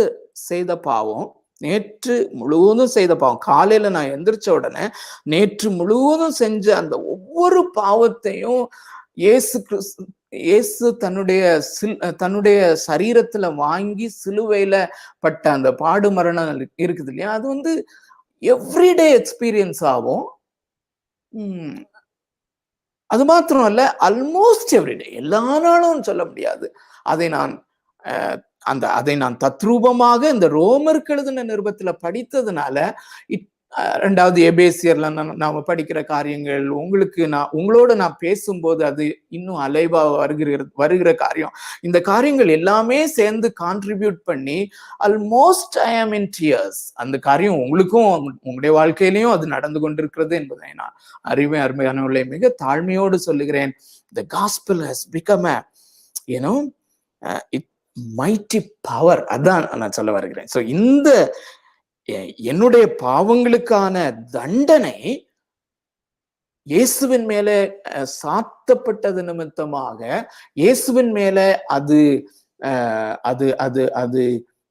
சாற்றப்பட்டதுனாலே, அவர் எனக்காகப்பட்ட பாடுகள், அதிலே தேவனாகிய கர்த்தருடைய நீதி வெளிப்பட்டது அல்லவா. இந்த முதலாவது அந்த காரியம், அந்த ப்ராசஸ்ல முதலாவது நீதி நிறைவேற்றப்பட்டது அந்த ஓல்டு ரகட் கிராஸ்ல, அந்த திருச்சிலுவையிலே. சோ அந்த திருச்சிலுவையிலே ஒவ்வொரு நாளும் வர வேண்டியது நம்முடைய பரிசுத்த வாழ்க்கைக்கு மிக மிக மிக மிக அவசியம். அருமையானவர்களே, இது நான் பண்ணும்போது என்னுடைய ஜெபம் உங்கள் ஒவ்வொருவருடைய வாழ்க்கையிலையும் ஒவ்வொரு நாளும் இது. ஏன்னா இதுலதான் ஆரம்பிக்குது அருமையானவர்களே நம்முடைய சாங்டிபிகேஷன் ப்ராசஸ். அந்த அப்போஸ்தலனாகிய பவுல் சொல்லுகிறார் இல்லையா, இங்க கிறிஸ்துவின் சுவிசேஷத்தை குறித்து நான் வெட்கப்படுவேன், அது தேவ வல்லமையா இருக்கிறது என்றால், ரட்சிப்புக்கேற்ற அது தேவ வல்லமையா இருக்கிறது என்றால், கடைசி கோபாக்கினைக்கு இருந்து அந்த விசுவாசியை ரட்சிக்க வல்லமை உள்ளது என்றால் எப்படி என்றால் அது இங்குதான் ஆரம்பிக்கிறது. சோ இது ரொம்ப முக்கியம். இது 2வது தேவ நீதிக்கு வல்லமையாக இருக்கிறது, வல்லமையை கொடுக்கிறது. அதாவது இதன் மூலமாய் நான் நீதிமான் ஆக்கப்படுகிறேன் என்றால் கன்வெர்ட் ஆகல, தேவனுடைய நீதி என் மேலே போர்த்தப்படுகிறது, நான் பாவியாகவே இருக்கிறேன். சோ இந்த நாளில இதை கேட்கிற யாராயிலும் என்னையா அவர் ஏற்றுக்கொள்ள முடியும், நான் அவ்வளோ பெரிய பாவி என்று நினைக்கிறீங்களா? உங்களை இந்த நொடி பொழுதுலே நீங்கள் உங்களுக்குள்ளே இருதயத்திலே ஒரு சலசலப்பு இருக்குமானால் அதுதான் பரிசுத்த ஆவியானவருடைய கிரியை என்று நம்புங்கள். இயேசு என்னுடைய பாவங்களுக்காக மரித்தார் என்று விசுவாசியுங்கள், அவ்வளவுதான். அந்த விசுவாசம் உங்களுக்குள்ளே வருகிறதை போல நீங்கள் உணர்வீர்களே, ஆனால் விட்டு கொடுங்கள். சோ அப்போ உங்களுக்கு இந்த நாள் நீங்கள் நீதிமான் என்று அறிவிக்கப்படுவீர்கள். சோ நம்ம ஒவ்வொருவருடைய வாழ்க்கையிலையும் ஏதோ ஒரு நாள் அல்லது ஏதோ ஒரு ப்ராசஸ்ல ஏதோ ஒரு சமயத்திலே இது நடந்தது. சோ முதலாவது தேவநீதி இயேசு கிறிஸ்துவிலே சாத்தப்பட்ட அந்த தேவநீதி நான் நீதிமான் என்று கருதப்படும்படியாக என் மேலே போர்வையாக சுற்றப்படுகிற அந்த தேவநீதியாக மாறினது. அது மாத்திரமல்ல, இந்த 2ம் சேர்ந்து என்னுடைய அன்றாட பரிசுத்த வாழ்க்கைக்கு நியாயப்பிரமாணத்தின் நீதி அல்லது தேவன் எதிர்பார்க்கிற அந்த நியாயப்பிரமாணத்தின் நீதி என்னிலே ஒவ்வொரு நாளும் நிறைவேறுவதற்கு இந்த இரண்டும் சேர்ந்து ஒரு வல்லமையாக எனக்குள்ளே செயல்படுகிறது. That's the power of God. அதனால நிறைய வேளையில நாம் நினைக்கிறோம் ஆவியின் வல்லமை என்பது சத்தமாய் ஜெபம் பண்ணுவது. ஒவ்வொரு நாளும் அதிகாலையிலிருந்து இரவு படுக்கைக்கு செல்லும் வரையிலும் பரிசுத்த ஆவியானவர் நமக்குள்ளே கிரியை நடப்பித்துக் கொண்டிருக்கிறார். அவருடைய நீதியை நம்மிலே உருவாக்கி கொண்டிருக்கிறார். ஆனா நாம செய்ய வேண்டியது என்ன? இந்த வல்லமையை எக்ஸ்பீரியன்ஸ் பண்ணணும்.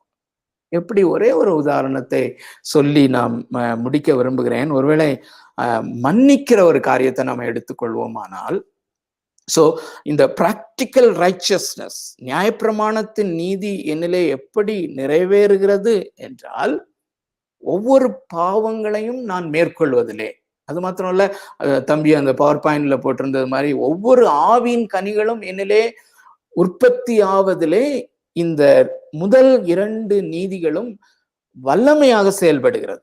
சோ ஜான் பைப்பர் சொல்லுகிற ஒரு கொட்டேஷனை ஷார்ட்டா நான் சொல்லுகிறேன். Grace is power, not just pardon. அதாவது அந்த சிலுவையிலிருந்து வருகிற அந்த கிருபை நம்மை மன்னிக்கிற கிருபை மாத்திரமல்ல, அது நம்மை பரிசுத்தமாய் வாழ வைக்க கூடிய வல்லமை. சிலுவையிலிருந்து வருகிற அந்த கிருபை நம்மை பரிசுத்தமாய் வாழ வைக்கக்கூடிய வல்லமையாக இருக்கிறது என்று அவர் சொல்லுகிறார். சோ யாரை குறித்தாகிலும் ஒரு கசப்பு உணர்வு எனக்குள்ளே இருக்கிறது என்று வைத்துக் கொள்ளுங்கள். மன்னிக்க முடியவில்லை. மன்னிக்கிறதுக்கு ரொம்ப கஷ்டமாக இருக்கிறது, மிகப்பெரிய பாடாக இருக்கிறது. அந்த சீஷர்களும் கூட நம்ம ஏற்கனவே பார்த்திருக்கிறோம். லூக்கா எழுதின சுவிசேஷம் 17 என்று நினைக்கிறேன், அல்லது 14. சீஷர்கள் வந்து கேட்கிறாங்க, அதாவது இயேசு கிறிஸ்து மன்னிக்கிறத பத்தி சொல்றாரு. ஒரு நாளிலே 7 தரம் ஒருவன் உனக்கு விரோதமாக காரியங்களை செஞ்சாலும் நீ அவனுக்கு 7 தரமும் மன்னிக்கணும் அப்படின்னு சொல்றாரு இயேசு. சீஷர்கள் அசந்து போனாங்க. சீஷர்கள் அப்படியே ஆச்சரியப்பட்டு போனாங்க, அல்லது அப்படியே ஷாக் ஆயிட்டாங்க. எப்படி இது பண்ண முடியும்? அப்ப கேக்குறாங்க, அன்றே எங்களுடைய விசுவாசத்தை வர்த்திக்க பண்ண வேண்டும் என்று அவங்க கேக்குறாங்க. அந்த கான்டெக்ஸ்ட நினைச்சு பாருங்க. 7 முறை ஒருத்தன் எனக்கு விரோதமாக பேசினாலும், எனக்கு விரோதமான காரியங்களை செய்தாலும் 7 தரம் ஒரு நாள்ல மன்னிக்கணும். யாரால முடியும்? கேன்சர் சுகமாகிறத நம்ம வல்லமை நினைக்கிறோம். அதை காட்டிலும் வல்லமை நாம மன்னிக்கிறவர்களாக நம்ம மாறுகிறோம்ல. மற்றவங்களுக்கு மன்னிக்கிறதுக்கு அதை காட்டிலும் பெரிய வல்லமை தேவைப்படுகிறது. அப்போ சுவிசேஷத்தை வாழ்வது என்று சொன்னால் என்ன? லிவிங் த காஸ்பல், அல்லது இந்த 3 நீதியும் என்னுடைய வாழ்க்கையில எப்படி அது வேலை செய்கிறது என்றால், முதலாவது அருமையானவர்களே, நான் அதான் அந்த தேவ கோபாக்கினையிலிருந்து தொடங்குகிறது. நான் கிறிஸ்துவுக்கு உள்ளே இருக்கிறேன், சேஃபாக இருக்கிறேன்.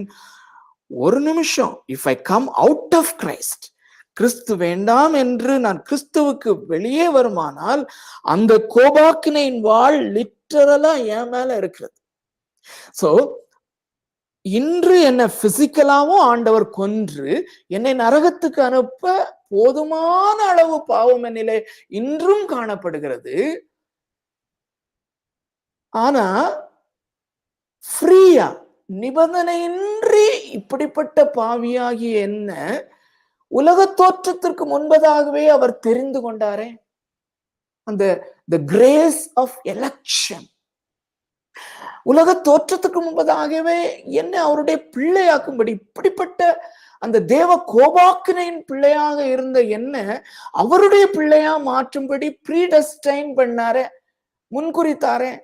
பாவ மன்னிப்பை எனக்கு அப்படி இலவசமாய் எந்த நிபந்தனையும் என்று அருமையானவர்களே, நான் விசுவாசித்ததுனால நான் அந்த ரட்சிப்பை பெற்றுக்கொண்டேன் என்றவங்க இதை அவ்வளவு தத்ரூபமா உணர முடியாது.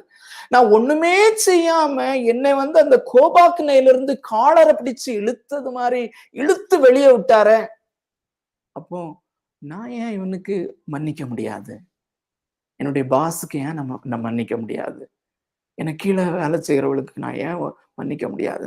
என் கணவனை ஏன் மன்னிக்க முடியாது? என் மனைவியை இன்னைக்கு ஏன் நம்ம மன்னிக்க முடியாது? அவருடைய கோபாக்கினையே என் மேல காட்டாம இயேசுவாமி மேல போட்டார. அப்ப நான் ஏன் என் கோபத்தை என் மனைவி மேல காட்டணும், என் பிள்ளை மேல காட்டணும்? This is gospel living. அந்த ரைச்சஸ், அவருடைய அந்த தேவ நீதி, கிறிஸ்துவின் மேல வெளிப்பட்ட அந்த தேவ நீதி, என்னை நீதிமானாக டிக்ளேர் பண்ணின அந்த தேவ நீதி, அந்த ரெண்டு ப்ராசஸும், அந்த ரெண்டுமே அந்த ஓல்டு ரக்கட் கிராஸ்ல நடந்தது. அந்த சிலுவைக்கு அடிவாரத்துல நம்ம வரும்போது we give enormous power to pardon others. மற்றவர்களை மன்னிக்கும்படியாக ஒரு பெரிய வல்லமையாக அது செயல்படுகிறது. டீட்டெயில்டா வருகிற நாட்களிலே நாம் கவனிக்க கர்த்தர் நமக்கு கிருபை செய்வாராக. Over to Ilango.